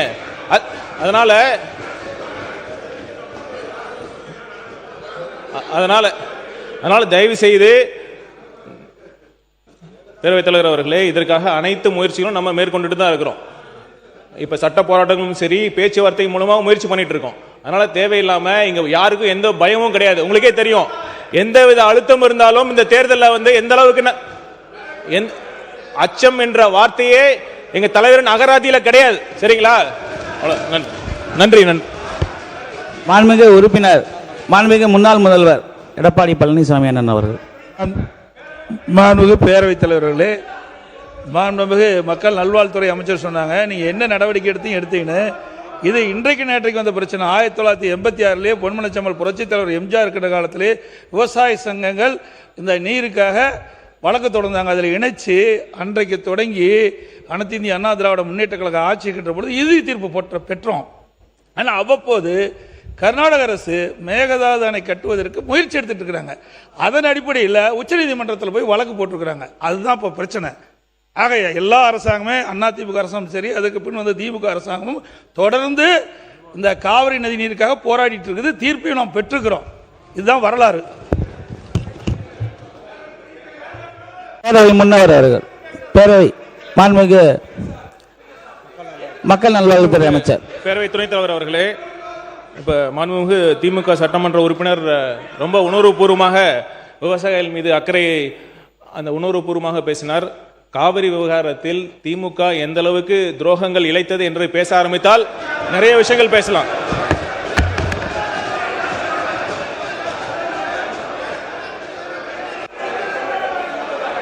இருங்க, யாராவது ஒருத்தர் பேசுங்க. ஒருவர் பேசுங்க. மித்தவங்களாம் உட்காருங்க. யாராவது ஒருத்தவங்க பேசுங்க. மித்தவங்களாம் உட்காருங்க. சார், அண்ணே, நீங்க பேசுறதுன்னா பேசுங்க, பேசுறவங்க பேசுங்க. இல்ல நீங்க இருங்க, நீங்க உட்கார்ந்தா தான் மைக் கொடுப்பேன். உட்காருங்க தம்பி. அதாவது திமுக அரசு செய்த துரோகங்கள் என்பதை முதலிலே அவை குறிப்பிலிருந்து நீக்க வேண்டும். ஒன்று, அவர் நம்முடைய முன்னாள் முதலமைச்சர் எடப்பாடி அவர்கள் சொன்னது போல, கலைஞர் அவர்கள் 1974 ஆரம்பித்து முதல் முதல்வர் கூட சொன்னார், 69 யார் முதலமைச்சராக இருந்தது என்று அன்றைக்கு சொல்லும்போது முதலமைச்சர் சொன்னார். உடனடியாக நாங்கள் அதற்கு பதில் சொல்லவில்லை. ஆனால் இந்த காவிரி நீர் பிரச்சனையே வந்தது 1974 தான். மறு ஒப்பந்தம் செய்கிற போது தான் இந்த பிரச்சனை. அந்த காலத்திலிருந்து இதுவரை தொடர்ந்து வழக்கு போடுவது, நேரடியாக பேசுவது, 3 முறை நேரடியாக சென்று பேசி வழக்கு போட்டு நடுவர் ஒன்று அமைத்து அதற்கான தீர்ப்பை உண்டாக்கி திருப்பி வந்து குடிநீருக்காக என்றவர்கள் மாற்றி அமைத்து தொடர்ந்து திராவிட முன்னேற்ற கழகம் அந்த நடவடிக்கை எடுத்துக்கொண்டு வருகிறது. உங்களுக்கு தெரியும், நீங்கள் உடனடியாக துரோகம் பண்ணிட்டுலாம் நாங்கள் விவசாயிகிட்ட போக முடியாது. விவசாயம் எந்த கட்சியும் காவிரி நீர் பிரச்சனையிலே தவறு செய்ய முடியாது. அவரவரால் முடிந்த அளவு அந்த நிகழ்ச்சியை எடுத்துக்கொண்டிருக்கிறோம்.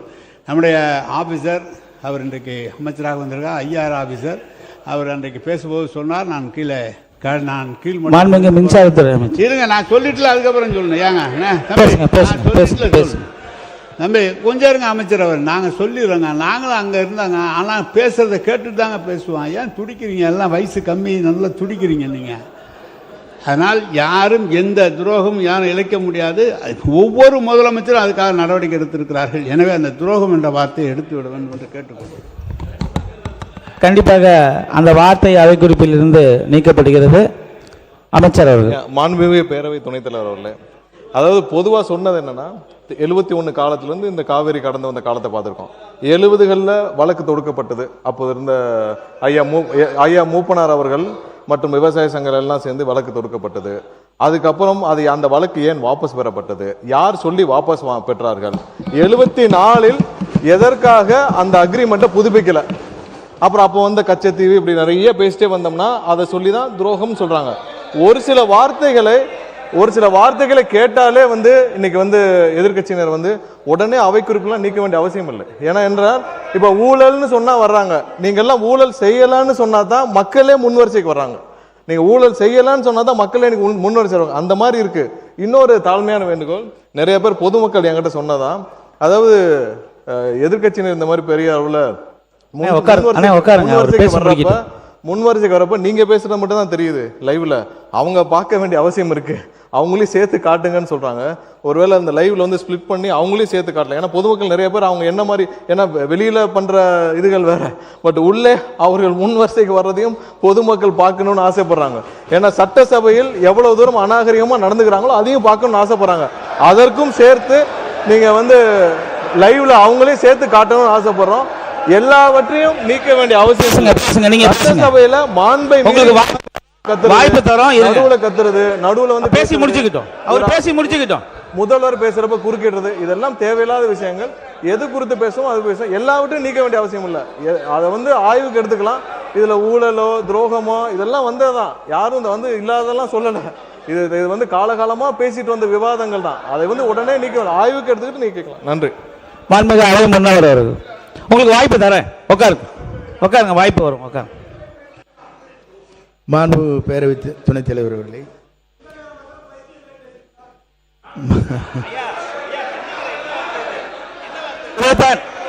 இல்ல ஒரு நிமிஷம் மாண்புமிகு பள்ளி கல்வித்துறை அமைச்சர். மாண்புமிகு பேரவை துணைத் தலைவர் அவர்களே, என்ன வார்த்தை இது? பைத்தியம் மாதிரி பேசுறாங்கன்றாங்க. இதைத்தான் சட்ட அமைச்சர் சுட்டி காட்டுறாரு.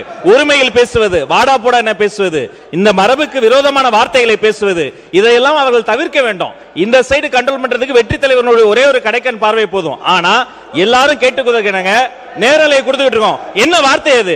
சபைக்கு இல்ல இதை ஏற்றுக்கொள்ள முடியாது, தவறான வார்த்தை. இப்ப அடிக்கிறதுக்கு பாஞ்சு வராரு, கையை வாங்கிட்டு வராரு. இவர் மீது நீங்க தகுந்த நடவடிக்கை எடுக்கணும் என்பதை நான் கேட்டுக்கொள்கிறேன். உட்காருங்க அண்ணா, ஒரு நிமிஷம்.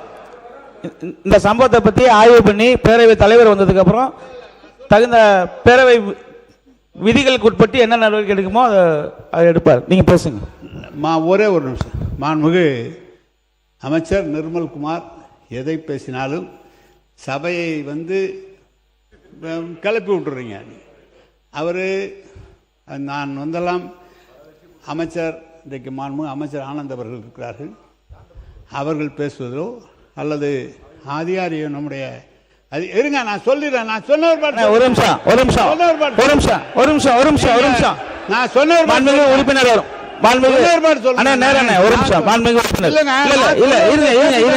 இருங்க, நான் சொல்றேன்.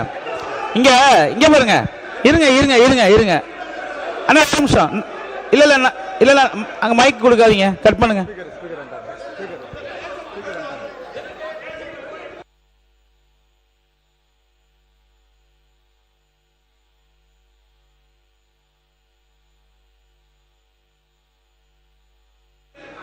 உறுப்பினர் கே நேரு எல்லாரும் இருக்கிறாங்க. ஆனா நீங்க மட்டும் ஏன் அப்படி குரோதமாக பேசுறீங்க? இருங்க வரேன். என்ன இருங்க வரேன். ஏன் பாய் இருங்க பாய், நான் இருங்க. என்ன அப்படி பேசுறீங்க?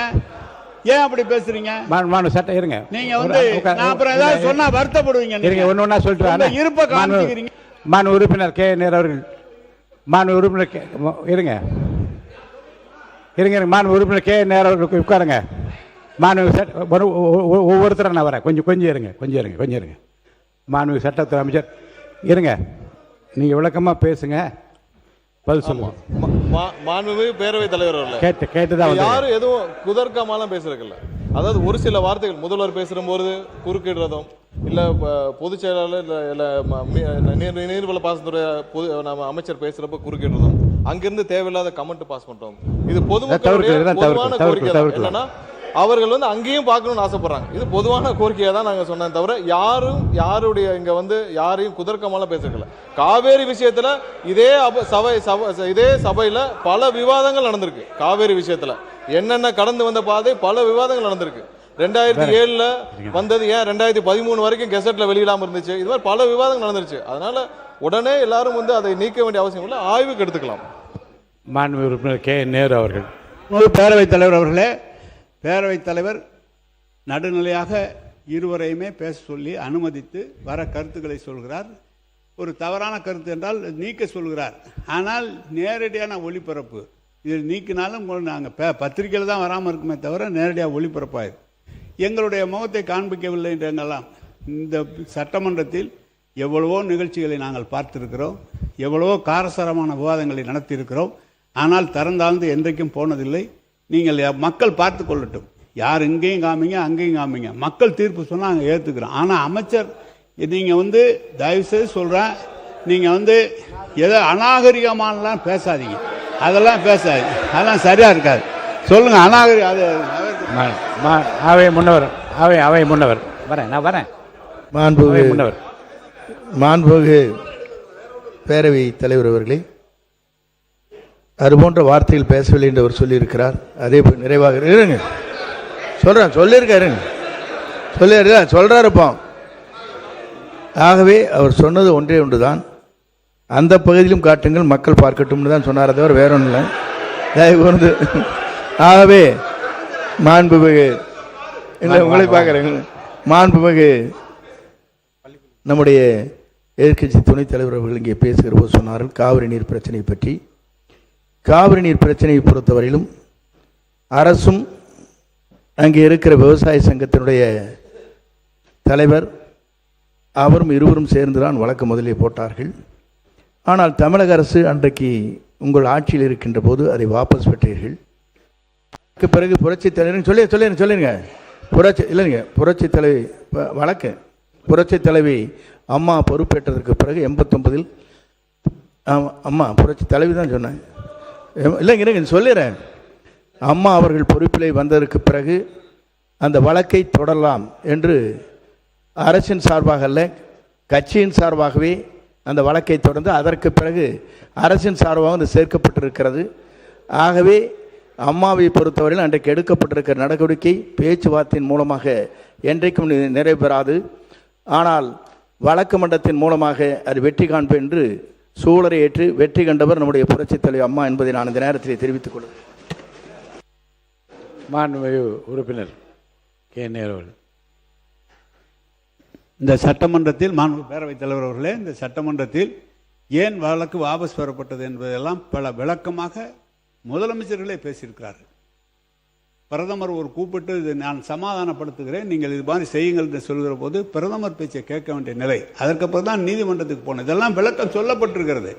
ஏதோ வேண்டுமென்று நாங்கள் எப்படி அந்த காவிரி பகுதியிலே பிறந்து காவிரி பகுதியிலே வளர்ந்து விவசாயிகளாக இருக்கிற நாங்கள் எப்படி காவிரியை விட்டு கொடுப்போம்? விட்டு கொடுப்பதற்கு வாய்ப்பே கிடையாது.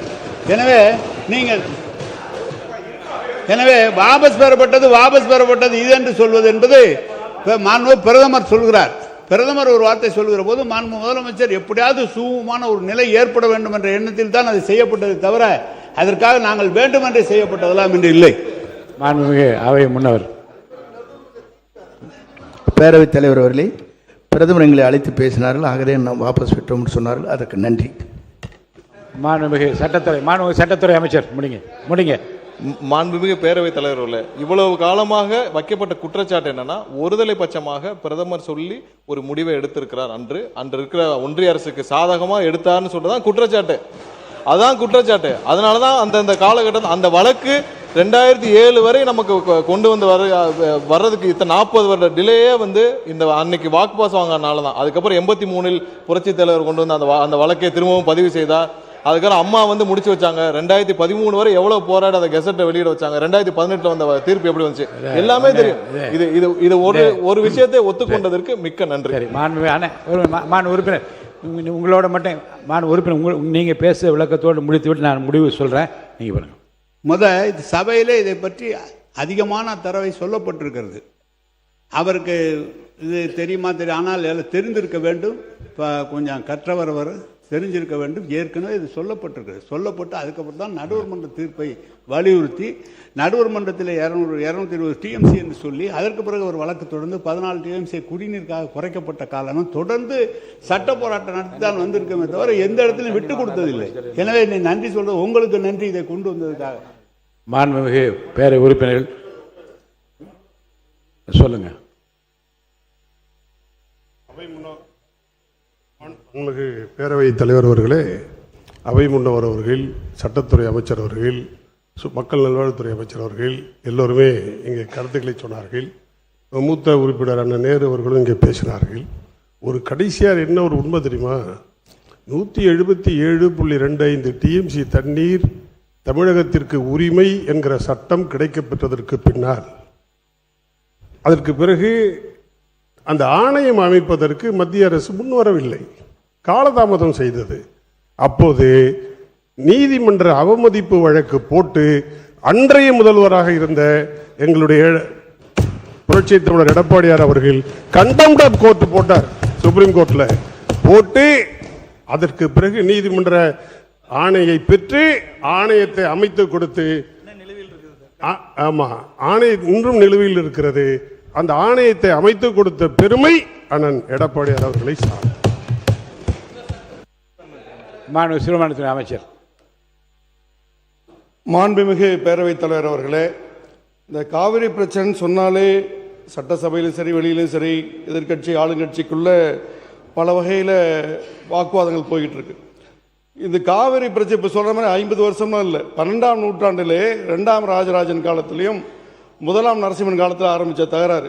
அதுக்கு பிறகு 1807, 1892, 1924, அதுக்கு பிறகு நடுவர் மன்ற இடைக்கால தீர்ப்பு, நடுவர் மன்ற இறுதி தீர்ப்பு, உச்சநீதிமன்ற இறுதி தீர்ப்பு, இத்தனை தீர்ப்புலையும் சுதந்திரத்திற்கு முன்னாடியும் சரி சுதந்திரத்துக்கு பின்னும் சரி கர்நாடக அரசு ஒரு தடவை கூட கேட்டதில்லை. அதை எதிர்த்து போராடுறது ஒற்றை குரலாக போராடணுங்கிறது நம்ம அனைவரோட கோரிக்கை. அதை விட்டுட்டு ஒருத்தர் பேசிக்கிட்டு இருக்கிறத விட நம்ம இன்னைக்கு முதலமைச்சராக மாண்புமிகு நம்முடைய தமிழ்நாடு முதலமைச்சர் அவருடைய வழியில் ஏற்கனவே பல முதலமைச்சர்கள் பேச்சுவார்த்தை நடத்திருக்காங்க. ஜேஹெச் பாட்டீலோட பேச்சுவார்த்தை நடத்திருக்காங்க, சீதாராமையோட முதலமைச்சர் பேச்சுவார்த்தை நடத்திருக்காங்க. அந்த அடிப்படையில் நம்ம ஒரு இது எடுக்கிறோம். அது அனைத்து உறுப்பினரும் ஒத்துழைப்பு கொடுத்து அங்கங்கே குற்றச்சாட்டு சொல்லாமல் அந்த காவேரிக்கு ஒரு டெல்டா காரணம் சொல்கிறேன், அங்கே இருக்கக்கூடிய மக்கள் பாதிக்காத வைக்கு இந்த 800 வருஷ போராட்டத்தை முடிவு கொண்டு வரது தான் ஒரு சரியான தீர்வாக இருக்கும். உறுப்பினர்கள் உட்காருங்க. மாண்புமிகு பேரவை உறுப்பினர்களுக்கு இந்த விவாதத்தை இத்துடன் நான் முடிவு கொண்டு வர விரும்புகிறேன். ஏன்னா இது ஒரு சென்சிட்டிவ் இஷ்யூ. நீண்ட நெடுங்காலமாக நம்முடைய அவையை பொறுத்த வரைக்கும் நான் என்ன பார்க்கிறேன் என்றால் 80ஆம் ஆண்டிலிருந்து 24 நீங்கள் தப்பு பண்ணீங்க, அதுக்கு பிற்பாடு இப்படி நடந்தது, அப்புறம் அரசு இதழில் வெளியிடுவதற்காக புரட்சி அம்மாவை எடுத்துக்கொண்ட முயற்சி விவசாயிகளுடைய பாராட்டத்தை பெற்றது, நீ உங்களை பாராட்டல. நான் கேட்கிறேன், கர்நாடக மாநிலத்தில் ஒரு ஒருமித்த கருத்தோடு எல்லா கட்சிகளும் அங்கே ஒவ்வொரு கட்சியும் குற்றஞ்சாட்டி இதுவரை சட்டப்பேரவையில் குற்றஞ்சாட்டி நான் ஒன்றும் பார்க்கவில்லை. எனவே இந்த பிரச்சனையை இத்துடன் முடித்துவிட்டு எத்தனை ஆண்டு காலம் ஆகியிருந்தாலும் அந்தந்த காலகட்டத்தில் அந்தந்த அரசுகள் தங்களால் இயன்றதை செய்திருக்கின்றார் என்று 2 பக்கம் பதிவு செய்து விட்டோம். அவர்களும் பதிவு செய்து நீங்களும் பதிவு செய்து விட்டீர்கள். இதில் அடுத்து வருகிற காலகட்டத்தில் இறைவன் சித்தம் நம்முடைய முதல்வராக பொறுப்பேற்றிருக்கிற ஜோசப் விஜய் அவர்கள் காலத்தில் தான் இது முடிய வேண்டும் என்று இறைவன் சித்தம் இருந்தால் அமைதியாக. மாண்புமிகு பேரவைத் தலைவர் அவர்களே, உங்கள் எல்லோருக்கும் முதலமைச்சரை திரையில் நீங்கள் பார்த்துருப்பீங்க, 3 மாதமாக நேரில் பார்த்துன்னு இருக்கிறீங்க. நான் கடந்த 28-29 வருஷமாக அவருடைய நெருங்கி பழகிற வாய்ப்பு எனக்கு கிடைச்சிது. அப்படி பார்க்கும்போது சினிமாவில் மட்டும்தான் நடிப்பார், அதை தாண்டி வெளியில் நடின்னு சொன்னீங்கன்னா அவருக்கு நடிக்க தெரியாது. அதற்கு அப்பாற்பட்டு ஒரு நல்ல மனிதர் என்பதை இந்த நேரத்தில் நான் உங்களுக்கு தெரிவிச்சுக்கிறேன்.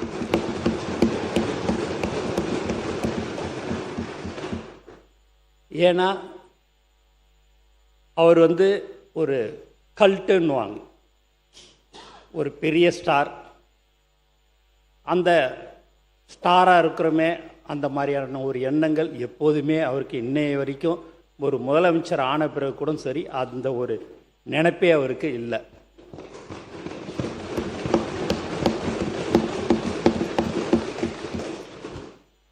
மேலும் அவர் அர்ஜுன் சார் சொன்னார், புகழ்ச்சி உண்மையாகவே அவருக்கு உண்மையாகவே சொல்கிறோம் பிடிக்காது. நான் அவர்கிட்ட அடிக்கடிக்கு தினந்தோறும் பேசும்போதெல்லாம் அவரை பற்றி ஒரு 2 வார்த்தை பேசினாலே போதும், அப்படியே டக்குன்னு சேர் அப்படி திருப்பிப்பார். ஏன்னா அது அவருக்கு பிடிக்கலன்னு அர்த்தம். அவரை புகழ்றது அவருக்கு பிடிக்காது. ஏன் இதெல்லாம் நான் சொல்கிறேன் அப்படின்னா, நான் ஒரு சாதாரண ஆள். ஒரு சின்ன ஊரில் பாண்டிச்சேரியில் ஒரு சட்டமன்ற உறுப்பினராக நான் இருந்தேன். அங்கெல்லாம் உங்களுக்கு தெரியும், ஒரு கவுன்சிலர் அளவுக்கு தான் அந்த ஓட்டு அங்கெல்லாம் இருக்கும். அங்கெல்லாம் இருந்துட்டு எனக்கு இங்கே ஒரு வாய்ப்பு கொடுத்து இன்றைக்கி நான் ஒரு அமைச்சராக இருக்கிறேன்னா அவரை தவிர வேறு யாராலையும் அதை செய்ய முடியாது.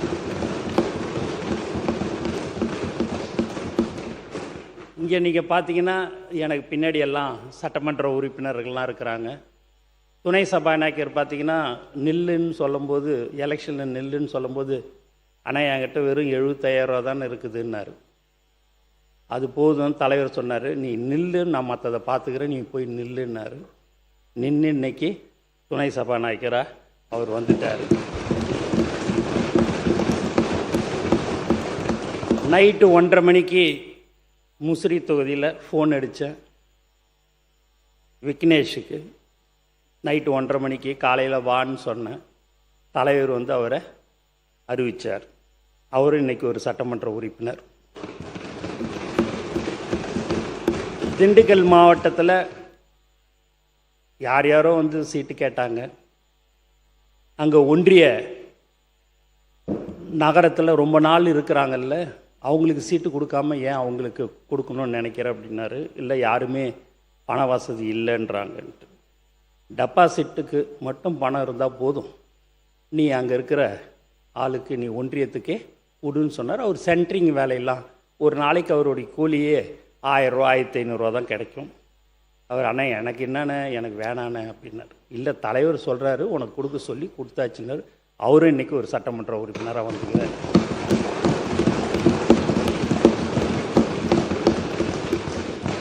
ஜாதி, மதம், பணம் எதுவுமே இந்த தேர்தலில் எடுபடலை. அவர் ஒருத்தருடைய முகத்துக்கோசம் நாங்கள் எல்லாம் இன்னைக்கு ஜெயிச்சு இன்னைக்கு ஒரு அமைச்சராக ஒரு சட்டமன்ற உறுப்பினராக நாங்கள்லாம் இருக்கிறோம். இந்த இடத்துல நான் அதை கண்டிப்பாக பதிவு பண்ணணுன்றதுக்கோசம் தான் இதெல்லாம் நான் சொல்கிறேன். நிறையா விஷயங்கள் அவரை பற்றி நான் சொல்ல வேண்டியது இருக்குது. இருந்தாலும் நீங்கள் நேரம் சொல்லிட்டீங்க, நேரம் சுருக்கமாக பேசணும் அப்படின்னுட்டுன்னு சொன்னீங்க. மேலும் நீங்கள் மற்ற சட்டமன்ற உறுப்பினர்லாம் சொல்லும்போது தலைவர் பேரை சொல்லிவிட்டு பொதுச் செயலாளருக்கும் நன்றி அப்படின்னாங்க. இதே வேற ஒரு தலைவர் கிட்ட இருக்கும்போது என் பேரெல்லாம் அதுமாரி சொன்னாங்கன்னா அடுத்த நாளே அந்த பதவி இருக்காது.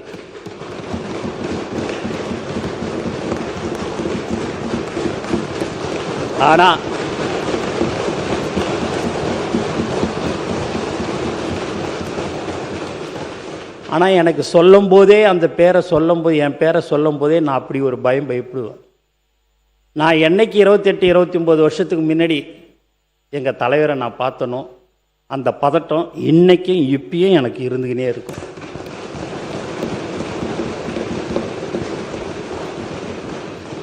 ஒரு உண்மையான ஒரு தலைவர்னா எங்கள் தலைவரை நான் சொல்லலாம். நீங்கள் கூட நாளைக்கு ஏதாவது உங்கள் தொகுதிக்கோ இல்லை வேறு ஒரு பிரச்சனைகள் ஏதாவது நீங்கள் சொன்னீங்க அப்படின்னா, நீங்கள் அவரை எப்படி வேணாலும் நீங்கள் அவரை திட்டியிருக்கலாம், இப்படி போனாலும் வந்தீங்கன்னா வாங்க, இன்னும் உங்களுக்கு ஓணும், இன்னும் செய்யணும் அப்படின்னு செய்யக்கூடியவர் தான் எங்கள் தலைவர்.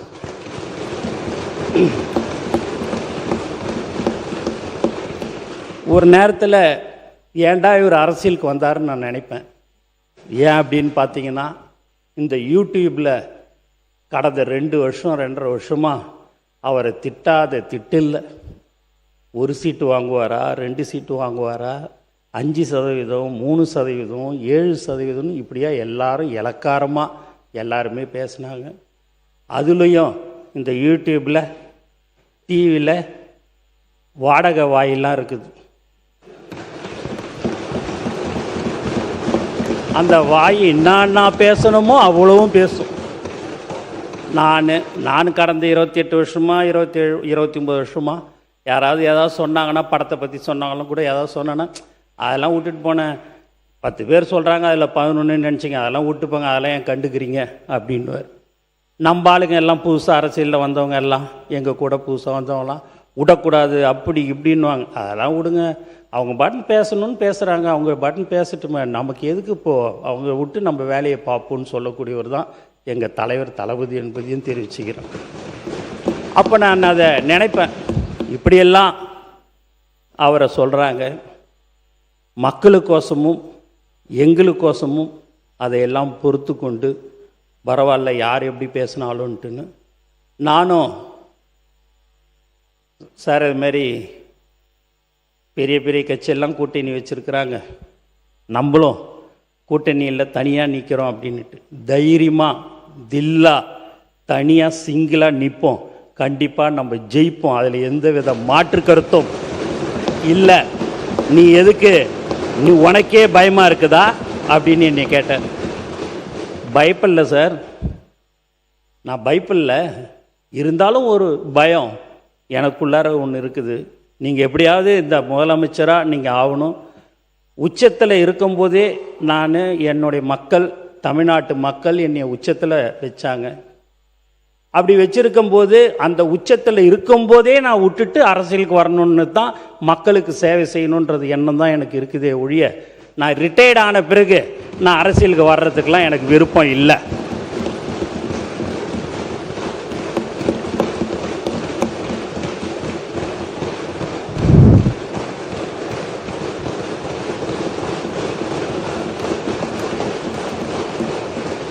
அப்படின்னு அதை சொல்லும் போதெல்லாம் நான் சரி சார் அப்படின்னுட்டின்னு சொன்னேன்.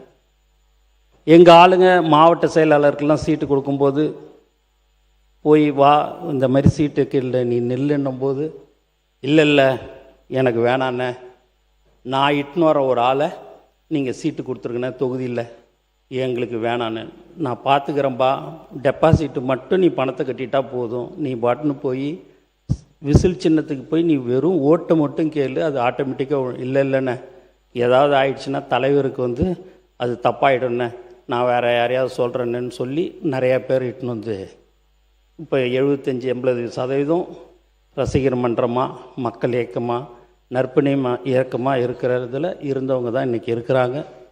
அந்த மீதி 20% எங்களுடைய மாவட்ட செயலாளர்கள் இவங்களுக்கெல்லாம் சீட்டு கொடுங்க அப்படின்னு சொல்லி சொன்னாங்க, கொடுத்தோம். அதுமாரி மாற்றுக் கட்சியிலேருந்து சில பேர் வந்தாங்க. யார் தலைவர் தளபதியை நம்பி வருகிறார்களோ அவரை ஒரு காலமும் கைவிடாமல் அவர்களுக்கு உடனடியாக அந்த எம்எல்ஏ சீட்டு கொடுக்கப்பட்டது. ஏன் இதெல்லாம் சொல்கிறோம் அப்படின்னு பார்த்தீங்கன்னா, உண்மையாகவே ஒரு மனிதனை எப்படியெல்லாம் புண்படுத்தணுமோ, எப்படியெல்லாம் கஷ்டப்படுத்தணும்னு எல்லாருமே நிறைய பேர் அதை செஞ்சிட்டாங்க. சர்க்கார் என்ற ஒரு படத்தில் ஒரு பேனரை கிழிக்காமல் இருந்திருந்தால் இவங்க தான் திருப்பி வந்திருப்பாங்க. அந்த ஒரே ஒரு பேனர் தலைவர் சர்க்கார் பேனரை கிழிச்சதுனால தான் நீங்கள் விட்டுட்டு உக்காந்துட்டீங்க.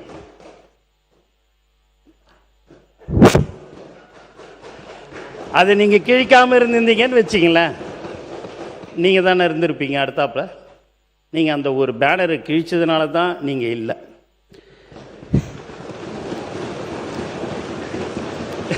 எங்கள் அண்ணன் சிரிக்கிறார் பாருங்க, கரெக்டு தாண்டான்னு நினைக்கிற மாதிரி சிரிக்கிறார்.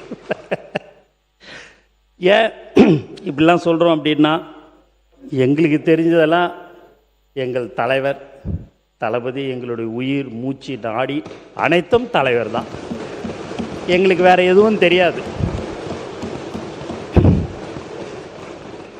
நானும் சட்டமன்ற உறுப்பினராக பாண்டிச்சேரியில் இருந்தேன் அப்படின்னா, நலத்திட்ட உதவிகள், இதேமாரி ஸ்வச் பாரத் திட்டம் குப்பை வாரம் திட்டம் அந்த இதெல்லாம் நானே தனியாக வண்டியெல்லாம் விட்டு தலைவர் பேரில் அப்பயும் அவருடைய ஃபோட்டோ காமிச்சு ஜெயிச்சு நான் ஒரு சட்டமன்ற உறுப்பினராக இருந்தேன். அண்ணன் காலையில் சொன்னார், சரி அண்ணன், நான் அரசியல்வாதி இல்லை, ஆனால் நீங்கள் ரிஜிஸ்ட்ரேஷன் பண்ணது அரசியல்னு அப்படின்னு சொன்னார். அரசியல் 2 விதம் இருக்குது. ஒன்று தூய்மையான அரசியல், ஒன்று இப்படி தாண்டா இருக்குது இந்த அரசியல்ன்றது தான். அந்த மாதிரியான ஒரு தூய்மையான அரசியலை நாங்கள் தேர்ந்தெடுத்தோம். இன்றைக்கி ஒரு சட்டமன்ற உறுப்பினராக இருந்து இன்றைக்கி ஒரு அமைச்சராக நான் இன்றைக்கி இருக்கிறேன். டி நகர் தொகுதியில் உண்மையாக சொல்கிறேன், 4 நாள் தான் போய் ஓட்டு கேட்டேன். அதுக்கப்புறம் மீதி நாள்லாம் தலைவரோடு நான் பிரச்சாரத்துக்கு அவர் கூட போயிடுவேன். சாயங்காலம் 7 மணிக்கு ஃப்ளைட் அவுட்டு இறங்குவோம், 8-8:15 போவேன். ஒரு மணி நேரம் பிரச்சாரம் பண்ணுவேன், வந்துடுவேன். அப்போ ஜீப்பில் ஏறி போகும்போதே பார்த்திங்கன்னா 10 மாடி 12 மாடி இருக்கும். அப்படியே ஒரு செல்ஃபோனை எடுத்துக்கின்னு அவங்களுடைய பேரனோ ஒரு பையனோ யாரோ தெரியாது காட்டுவாங்க. வயசான பாட்டி ஒரு 70-75 வயசு இருக்கும். அவங்க வந்து வாயில் விசில கண்டிப்பாக உனக்கு தான் ஓட்டு அப்படின்னாங்க. அதனால் இந்த டி நகர் தொகுதி மக்களுக்கு இந்த நேரத்தில் என்னுடைய மனமார்ந்த நான் நன்றியை நான் தெரிவிச்சுக்கிறேன். எனக்கு கண்டிப்பாக எங்களை பொறுத்த வரைக்கும் நாங்கள் 107 பேர் இங்கே இருக்கிறோம் அப்படின்னா எங்களுக்கோசம் யாருக்கும் ஓட்டு போடல. எங்கள் தலைவர் தளபதிக்காக மட்டும்தான் ஓட்டு போட்டாங்க.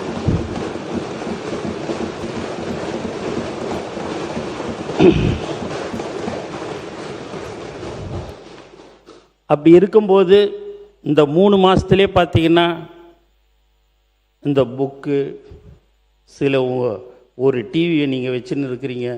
அப்பா, யாரோ ஒருத்தன் ஆன்லைனில் ஒரு உறுப்பினர் கார்டு எடுத்திருந்தா அதை வச்சு தோபார் ஆன்லைன் கார்டை தாவேக்கா உறுப்பினர், தாவேக்கா நிர்வாகின்னு சொல்லி எல்லாத்துலேயும் தினந்தோறும் ஏதாவது ஒன்று சொல்லிக்கினே இருக்கணுன்றது ஒரு குறியாகவே இருக்கிறாங்க. சரி, ஏதாவது ஒன்று செய்யட்டும், எது ஒன்றாலும் போட்டோம். நாங்கள் மக்களுக்கு சேவை செய்ய வந்திருக்கிறோம். எங்களை பொறுத்த வரைக்கும் எங்கள் தலைவர்கிட்டையோ மக்களுக்கிட்டேயோ எங்களுக்கு எந்த ஒரு கெட்ட பேரும் வராத அளவுக்கு அமைச்சர் பெருமக்களும் சரி சட்டமன்ற உறுப்பினரும் நாங்கள் நடந்து கொள்வோம் என்பதை மீண்டும் மீண்டும் நான் தெரிவித்துக் கொள்கிறேன்.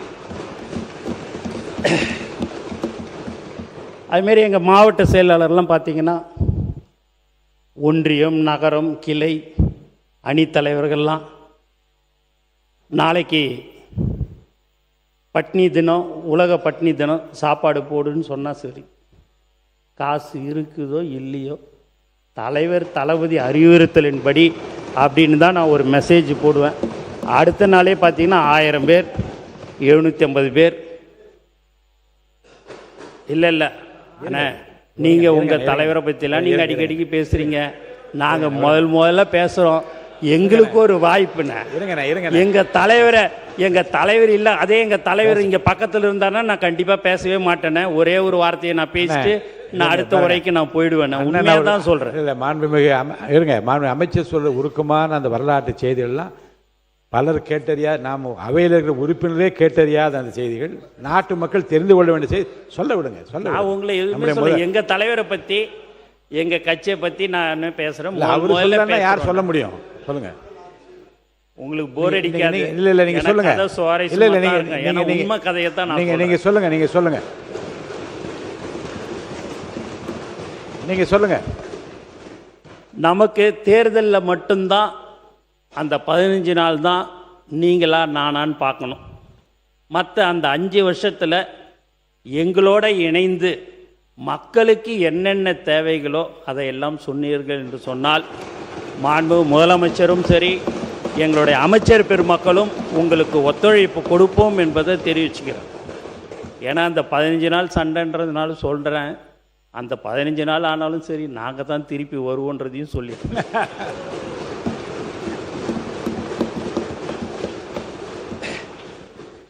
அப்பேற்பட்ட ஒரு நல்ல மனிதர், பழகிறதுக்கு ரொம்ப எளிமையானவர். ஒரு பெரிய ப்ரொடியூசர் வந்தாலும் ஒரு 5 நிமிஷம் தான் பேசுவார். சாதாரண கொத்தனார் இவங்க, சித்தால் இவங்ககிட்டலாம் ஒரு 2 மணி நேரம். நான் எப்பயுமே 20 நாள், இப்போ ஒரு மாதத்தில் 20 நாள் ஷூட்டிங் நடக்கும். 10 நாள் அவருக்கு அந்த பிரேக் இருக்கும்.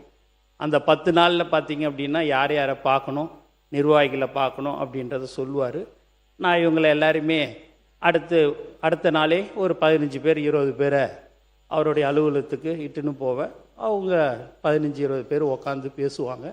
அவங்க 2 மணி நேரம் 2.5 மணி நேரம் அவங்கக்கிட்ட பேசி வீட்டில் எப்படி இருக்கிறீங்க, எல்லாரும் தொகுதியில் எப்படி இருக்குது, மக்கள் எப்படி இருக்கிறாங்க எல்லாத்தையுமே கேட்பார்.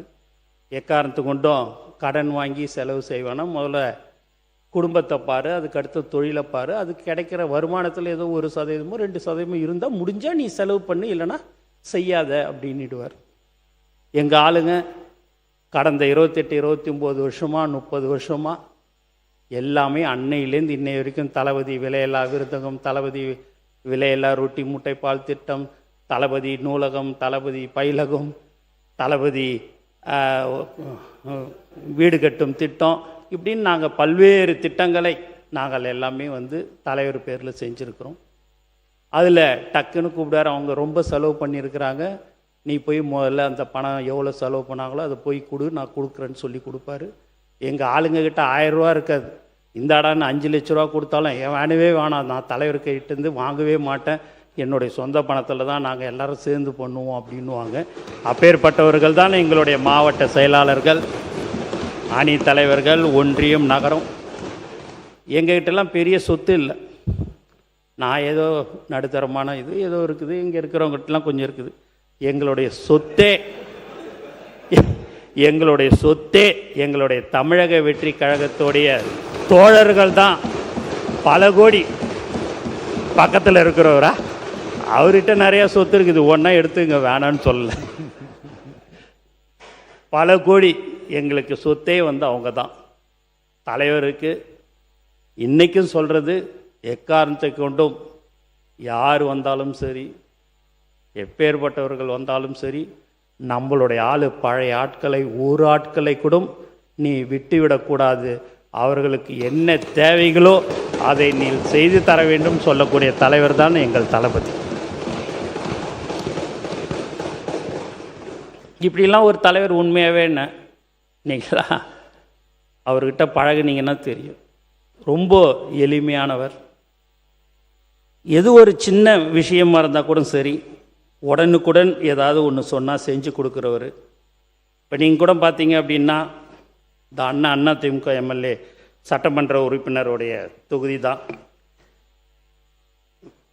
வேலூர் மாவட்டம் அணைக்கட்டு தொகுதியில், அணைக்கட்டு பிளாக் அல்லேரி கிராமம், மலை சுமார் 8 கிலோமீட்டர் அளவுக்கு 21 கோடி ரூபாய்க்கு இப்போ டெண்டர் விட போகிறோம்.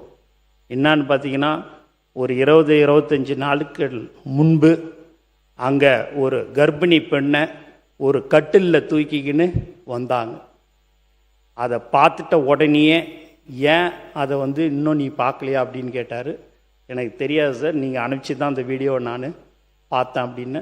என்ன செய்வே தெரியும், நான் கலெக்டரேட்லாம் சொல்லிடுறேன், இம்மிடியேட்டாக அதுக்கு ரோடு வசதி செய்து தரணும்னு சொன்னார். இன்றைக்கி நேற்று பார்த்தீங்கன்னா அதுக்கு 21 கோடி ரூபாய்க்கு எல்லாமே ரெடி பண்ணி இன்னும் ஒரு வாரத்தில் டெண்டர் விடப்பட இருக்கு.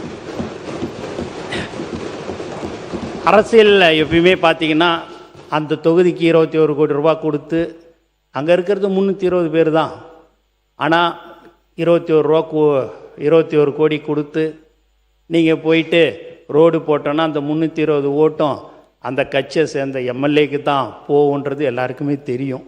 ஆனால் கட்சி வேறுபாடு இன்றி அது எந்த தொகுதியாக இருந்தாலும் சரி, மக்களுக்கு ஒன்று தேவை என்று சொன்னால்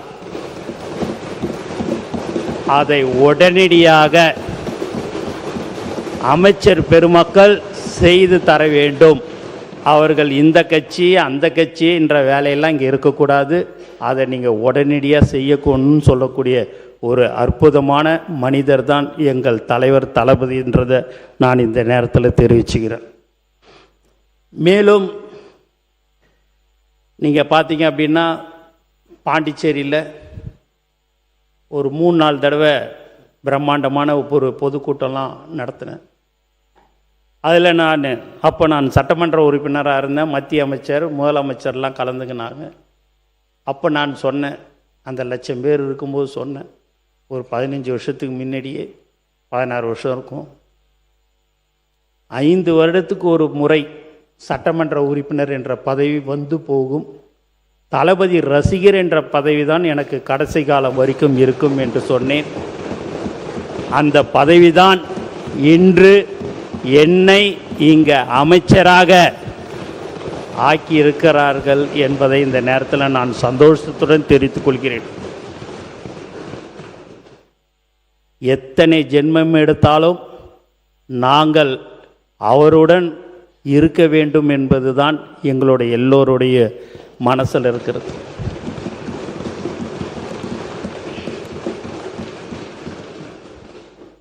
ஒரு 9 லட்சம் பேருக்கு கட்சி நம்ம ரசிகர் மன்றமாக இருக்கும்போது பதவி போட்டோம். கட்சி ஆரம்பித்த உடனே எல்லாரும் கேட்டது, இன்னும் ஆள் போட முடியல, மாவட்ட செயலாளர் போட முடியல, நீங்கள் கட்டமைப்பு இல்லை அப்படிலான்னாங்க. அந்த 9,12,320 பேருக்கு மக்கள் இயக்கத்தில் இருந்தாங்க.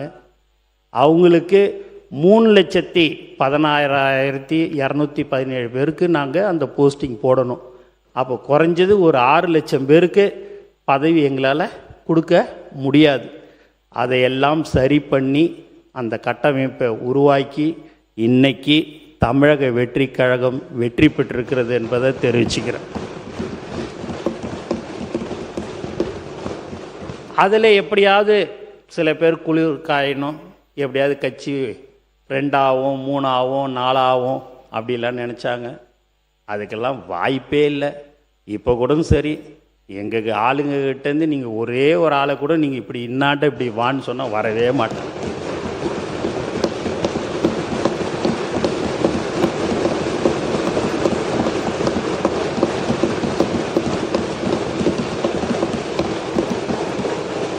எங்கள் நிர்வாகியும் சரி, தோழர்களும் சரி, சட்டமன்ற உறுப்பினர்களும் சரி, அமைச்சர்களும் சரி, இன்னாண்ட 2 கோடி வச்சுட்டு இன்னாண்ட தலைவர் படத்தை வச்சிங்கன்னா தலைவருடைய ஃபோட்டோவை தான் எடுத்துப்பாங்களோடைய அந்த 2 கோடி எடுக்க மாட்டாங்க.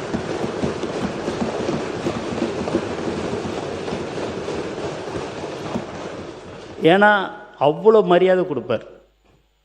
ஒரு தொண்டனை எப்படி மதிக்கணுன்றது அவருக்கு பயங்கரமாக அதில் விட்டு கொடுக்கவே மாட்டார். ஒரு பிரபல டைரக்டர், இப்பயும் அவர் ஒரு பிரபல டைரக்டர், தலைவர் படத்தை இயக்கியிருக்கிறார். அவர் ஒரு தொகுதியை கேட்கும்போது கேட்டுக்கினார். அதுக்கு அடுத்த நாள் திருப்பி எனக்கு அந்த தொகுதி ஒன்றுன்னு ஒரு 1.5 வருஷத்துக்கு முன்னாடியே கேட்டார். கோச்சிக்காத நண்பா, அது அந்த தொகுதி என்னுடைய மாவட்ட செயலாளர் பல ஆண்டு காலமாக அங்கே உழைத்து கொண்டிருக்கிறார், அவரை விட்டுட்டு உனக்கு நான் கண்டிப்பாக நான் தரமாட்டேன், கோச்சிக்காதுன்னு சொன்னார்.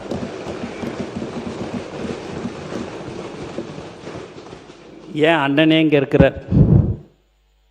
உண்மையாகவே ஒரு சபாநாயகர் எங்களுடைய கட்சிக்கு கிடைத்த வரம்ன்ட்டு கூட நாங்கள் சொல்லலாம்.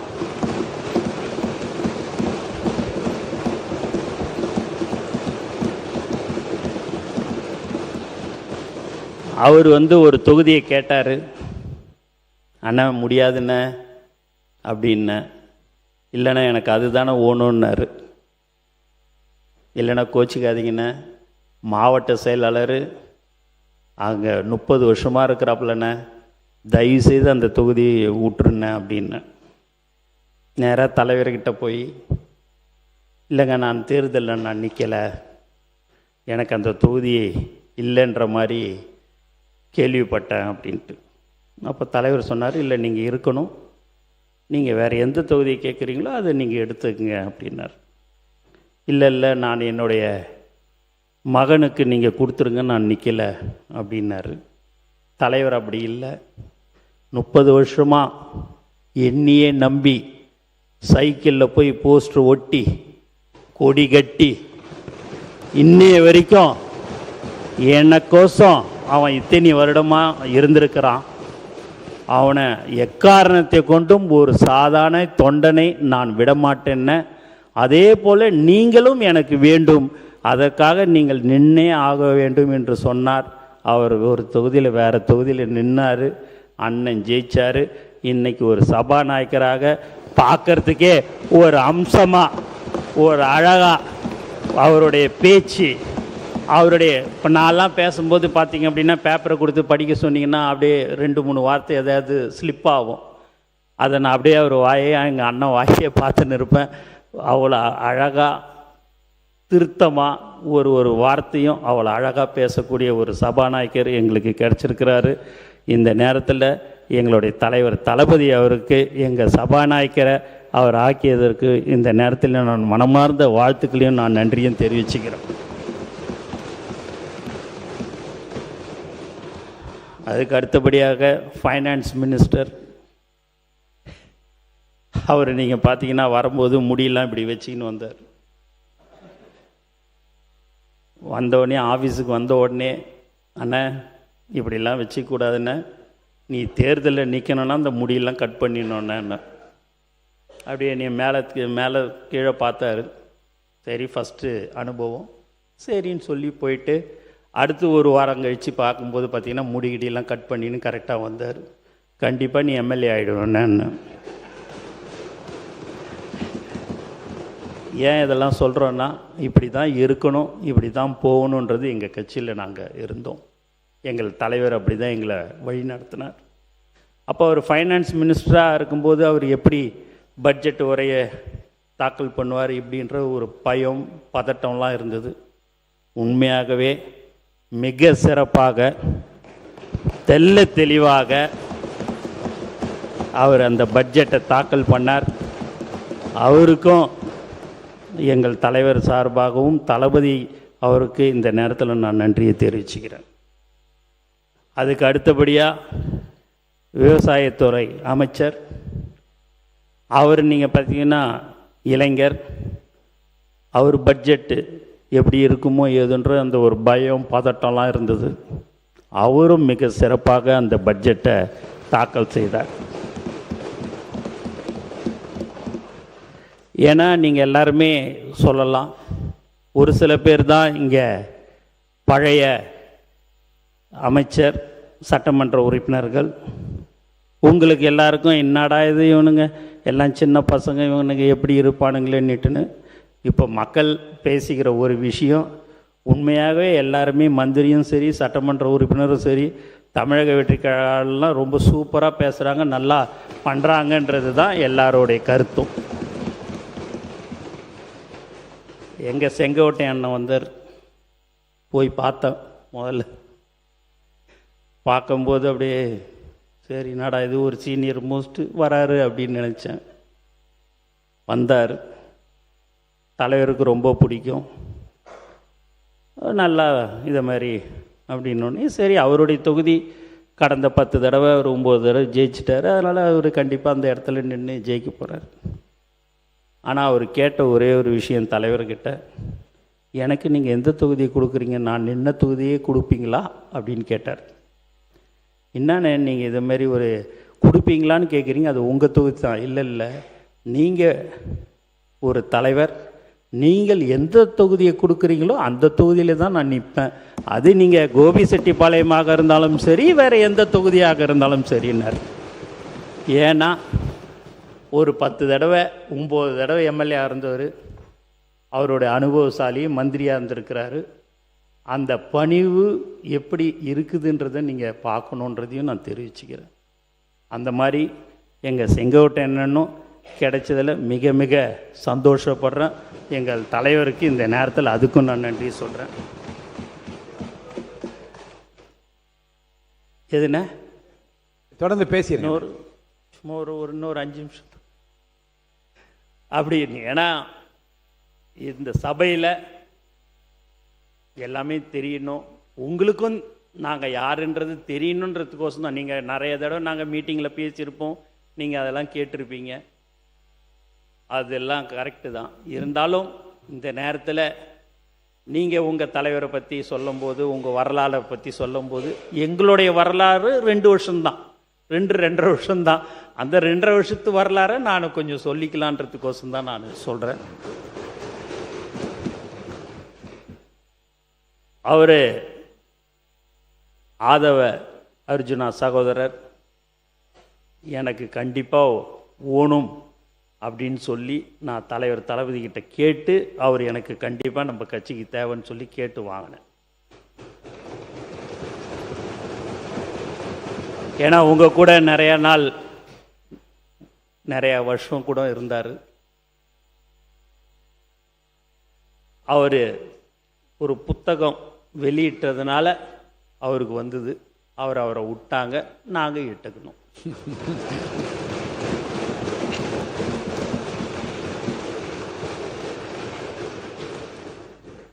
எங்கள் ஐஏஆர்எஸ் அருண்ராஜ் சார், ஏன் சார் எதுக்கு சார் அரசியல்? ஐஆர்எஸ் பதவியிலே இருந்து நான் assistant commissioner of income tax அப்படி இருக்கும்போது இல்லைங்க நான் அரசியலுக்கு வந்தே ஆகுனார். சரிங்க அப்படின்னு தலைவர்கிட்ட அடிக்கடிக்கு வந்து பார்ப்பார். நான் யாருக்கும் தெரியாமல் பார்க்க வேண்டிய சூழ்நிலையாக இருக்குது. நான் ராஜினாமா பண்ணிவிட்டு நேரடியாக நான் பார்க்கணும், நான் உங்களோட கட்சியில் நான் பணியாற்றி நான் தேர்தலில் நான் நிற்கணும் அப்படின்னார்.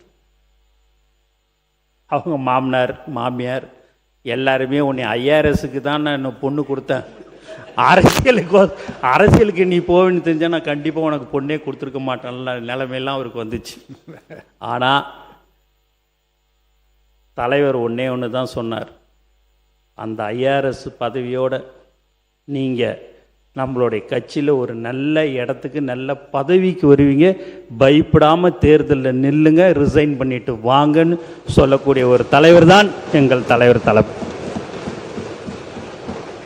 அந்த நம்பிக்கை எனக்கும் அந்த நம்பிக்கை இருந்தாலும் அவருடைய வில் பவர், எதையும் சாதிக்க முடியும். எதையாவது ஒன்று சொன்னார்னா அது செய்கிறதா இருந்தால் மட்டும்தான் சொல்லுவார். இல்லைன்னா நீங்கள் எப்படி சொன்னாலும் சரி அதை செய்ய முடியாது இருக்குதுன்னா கண்டிப்பாக அவர் அதை சொல்லவே மாட்டார். இப்போ கூட அவருடைய சிந்தனையே எதையெல்லாம் நாம் மக்களுக்கு வாக்குறுதி கொடுத்தோமோ அதை படிப்படியாக அனைத்தும் செய்து தர வேண்டும் என்ற ஒரு நல்ல எண்ணத்தில் கூடிய இருக்கிறவர் தான் எங்கள் தலைவர். அதுமாரி எங்கள் ராஜ்மோகன் அண்ணன் பேசியே எங்கள் அண்ணன் இன்னைக்கு அமைச்சராயிட்டு.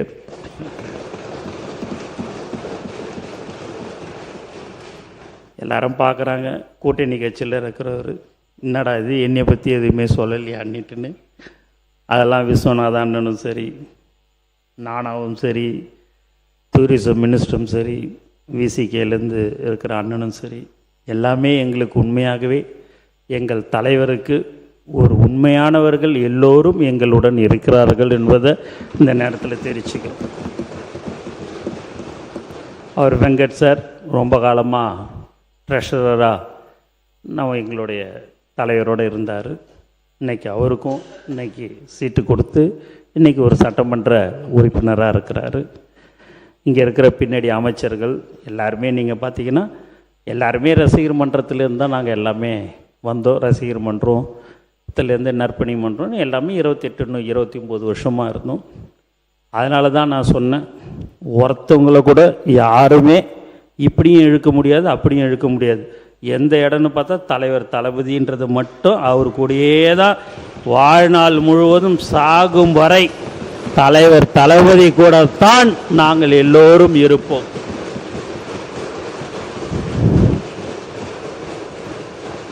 அதெல்லாம் நம்ம அதை யாரையும் நாங்கள் குற்றமாக சொல்லலை. அதை எல்லாத்தையும் விட்டு நம்ம மக்களுக்கு என்ன தேவை, மக்கள் பிரச்சனை என்ன என்றதெல்லாம் நீங்கள் ஆக்கப்பூர்வமாக எங்ககிட்ட சொல்லுங்கள். நாங்கள் எல்லாமே உங்களுக்கு செஞ்சு தர மீண்டும் நான் சொல்லிக்கொள்வது எல்லாம் இதுதான். ஏன் அப்படின்னு பார்த்தீங்க அப்படின்னா, திடீர்னு ஒரு நாள் இன்றைக்கி இவங்ககிட்ட பேசுனாங்க, அவங்ககிட்ட பேசுனாங்க, யாருக்கிட்ட என்ன பேசினாலும் சரிதான், ஒருத்தவங்க கூட இந்த பக்கமும் அந்த பக்கமும் வரவே மாட்டாங்க. அதில் திட்டவட்டமாக சொல்லிடுறேன். ஏன்னா எல்லாருமே இங்கே நீங்கள் பேசுனதுக்கு குடிநீரை பற்றி இன்றைக்கி எல்லாருமே பேசுனாங்க. அம்மா பார்த்திங்கன்னா ரொம்ப தெளிவாக ரத்தன சுருக்கமாக ரொம்ப அழகாக அவங்க அந்த தருமபுரி மாவட்டத்தில் எங்கெங்கெல்லாம் எப்படி அந்த திட்டங்கள் வரணுன்றதெல்லாமே உண்மையாகவே அவங்க வந்து சொன்னாங்க. அது ஒரு கமிட்டி மாதிரியே போட்டுமா மாண்பு முதலமைச்சர் அவர்கிட்ட கலந்து பேசி நீங்கள் நீர்வளத்தில் யார் யாருக்கெல்லாம் கிராமத்தில் தடுப்பணை கட்டணும் எதையெல்லாம் நீங்கள் சொல்கிறீங்களோ மாதத்துக்கு ஒரு தடவை என்னுடைய துறையில் உங்கள் சட்டமன்ற உறுப்பினர் அனைவரையும் அழைத்து அதற்கு என்னென்ன தீர்வுன்னு, ஏன்னா சட்டசபையில் நம்ம சொல்லி பேசிட்டு நம்ம பாட்டுன்னு போயிடுறோம், நீங்களும் நன்றின்னு சொல்லிட்டு போயிடுவீங்க. அடுத்த 6 மாதம் 7 மாதம் கழிச்சு வரும்போது நீங்கள் அதை கேட்க வரும்போது நீ அன்னைக்கு சொன்னியே நீ செஞ்சியா அப்படின்னு சொன்னால் சொல்கிறத வந்து கண்டிப்பாக செய்யணும், இல்லைன்னா எங்களுடைய முதலமைச்சர் கண்டிப்பாக எங்களை கண்டிச்சிருவார். அதனால் நீங்கள் அந்த மாதம் அந்த சட்டமன்ற உறுப்பினர் நாங்கள் அழைக்கிறேன், நீங்கள் அந்த கூட்டத்தில் கலந்துக்குங்க. கலந்து உங்களுக்கு என்ன தேவைகளோ அங்கே சம்பந்தப்பட்ட அதிகாரிகளை வைத்து அதற்கு உடனடியாக அந்த இடத்திலேயே தீர்வு காணுவதற்குண்டான ஏற்பாடுகள் மாண்பு முதலமைச்சர் அவர்களின் அறிவுறுத்தலின்படி செய்து தரப்படும் என்று நான் உங்களோட சட்டமன்ற உறுப்பினர்களுக்கு நான் பணியுடன் தெரிவித்துக் கொள்கிறேன்.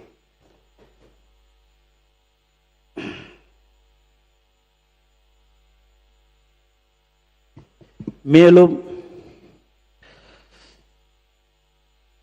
அவருடைய தலைவருடைய உழைப்பில் தான் நாங்கள் எல்லாமே இருக்கிறோம். அவர் 30-32 வருஷத்துக்கு முன்னாடி கஷ்டப்பட்டு, அவங்க அப்பா கஷ்டப்பட்டார், ஆனால் இவர் தங்கத்தட்டில் வச்சு தான் அவங்க அப்பாவும் அம்மாவும் பார்த்துக்கினாங்க. ஆனால் இன்றைக்கி காலையிலேருந்து நைட்டு வரைக்கும் சிந்தனை அங்கே ஓடுறது இங்கே ஓடுறதுன்னு ஓடிக்கொண்டே இருக்கக்கூடிய ஒரு தலைவராக எங்கள் தலைவர் தளபதி மக்களுக்காக இருக்கிறார் என்பதை தெரிவிச்சுக்கிறோம். அவருடைய உழைப்பில் தான் நாங்கள் இன்றைக்கி எல்லாமே சட்டமன்ற உறுப்பினராகவும் அமைச்சர்களாகவும் இருந்து கொண்டு இருக்கிறோம்.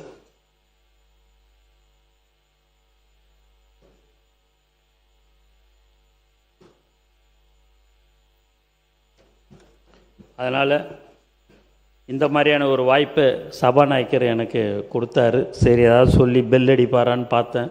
சரி சுவாரஸ்யமாக இருக்குது, உண்மை கதை தான் சொல்லுடான்ற மாதிரி சொல்லியிருக்கிறாரு.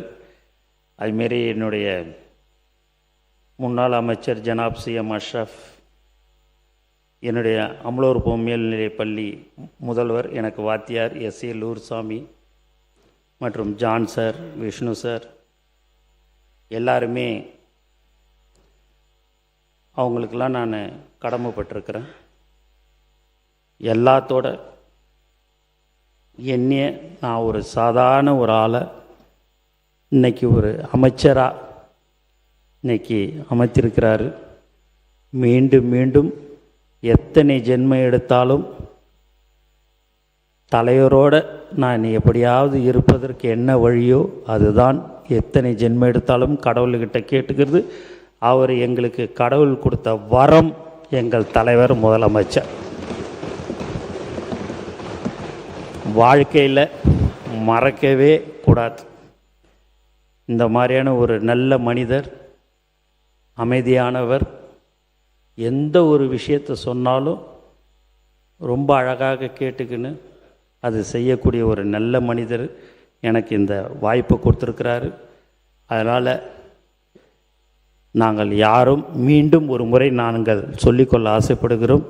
நான் யாரையும் குற்றச்சாட்டாகவோ யாருடைய மனதை புண்படுத்தும் முறையோ நான் சொல்லவில்லை. நாங்கள் யாரும் தவறு செய்ய மாட்டோம் என்பதை மீண்டும் மீண்டும் இந்த அவையில் நாங்கள் தெரிவித்துக் கொள்கிறோம்.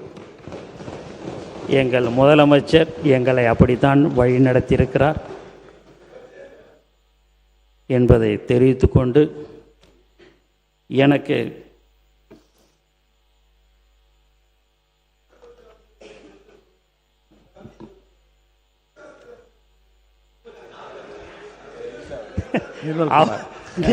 நீங்கள் தான் இப்போ சபையில் இல்லைல்ல, மின்சாரத்துறை அமைச்சர் நல்ல அமைச்சர் தாங்க, இளைஞர், அவரும் நல்லா தாங்க பண்ண. நீங்கள் தான் ஃபீஸ் கேரியர் எடுத்துன்னு போயிடுறாங்க உங்கள் ஆளுங்க. நாங்கள் என்ன பண்ணுறதுன்னு நைட்டில் ஒரு வண்டி வச்சுக்கின்னு ஒரு வேனை வச்சுக்கின்னு ஜீப்பை வச்சுக்கின்னு அவர் ஜீப்லேயே போகிறார்.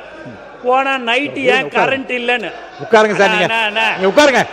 இல்லை நீங்கள் உங்களையும் அண்ணனை சொன்னேன். உருக்கமான ஒரு நிகழ்வு. ஆமா, அமைதியா இருக்கு. உங்களை சொல்லலைண்ணே, சட்டமன்ற உறுப்பினரை சொல்லலைண்ணே. நீங்க பேசுங்க. ஒரு ஃபீஸ் கேரியரை டக்குன்னு எடுத்துடுறாங்க. அங்கே போனால் பார்த்தா ஃபீஸ் கேரியரை காணும்னு. அதனால் நான் அப்படி சொன்னேன். நீங்கள் அதை தவறுதலாக எடுத்துக்கொள்ள வேண்டாம். ஆகவே மாண்பு பேரவைத் தலைவர் அவர்களே, உங்களுக்கு என்னுடைய மனமார்ந்த நன்றியை நான் தெரிவிச்சுக்கினேன். நேரத்தின் அருமை கருதி அறிவிப்புகளின் தலைப்புகளை மட்டும் இந்த மாமன்றத்தில் படிக்கிறேன். அனைத்தையும் படித்ததாக கருதி அவை குறிப்பில் ஏற்றிக்கொள்ளுமாறு பணிவன்புடன் கேட்டுக்கொள்கிறேன்.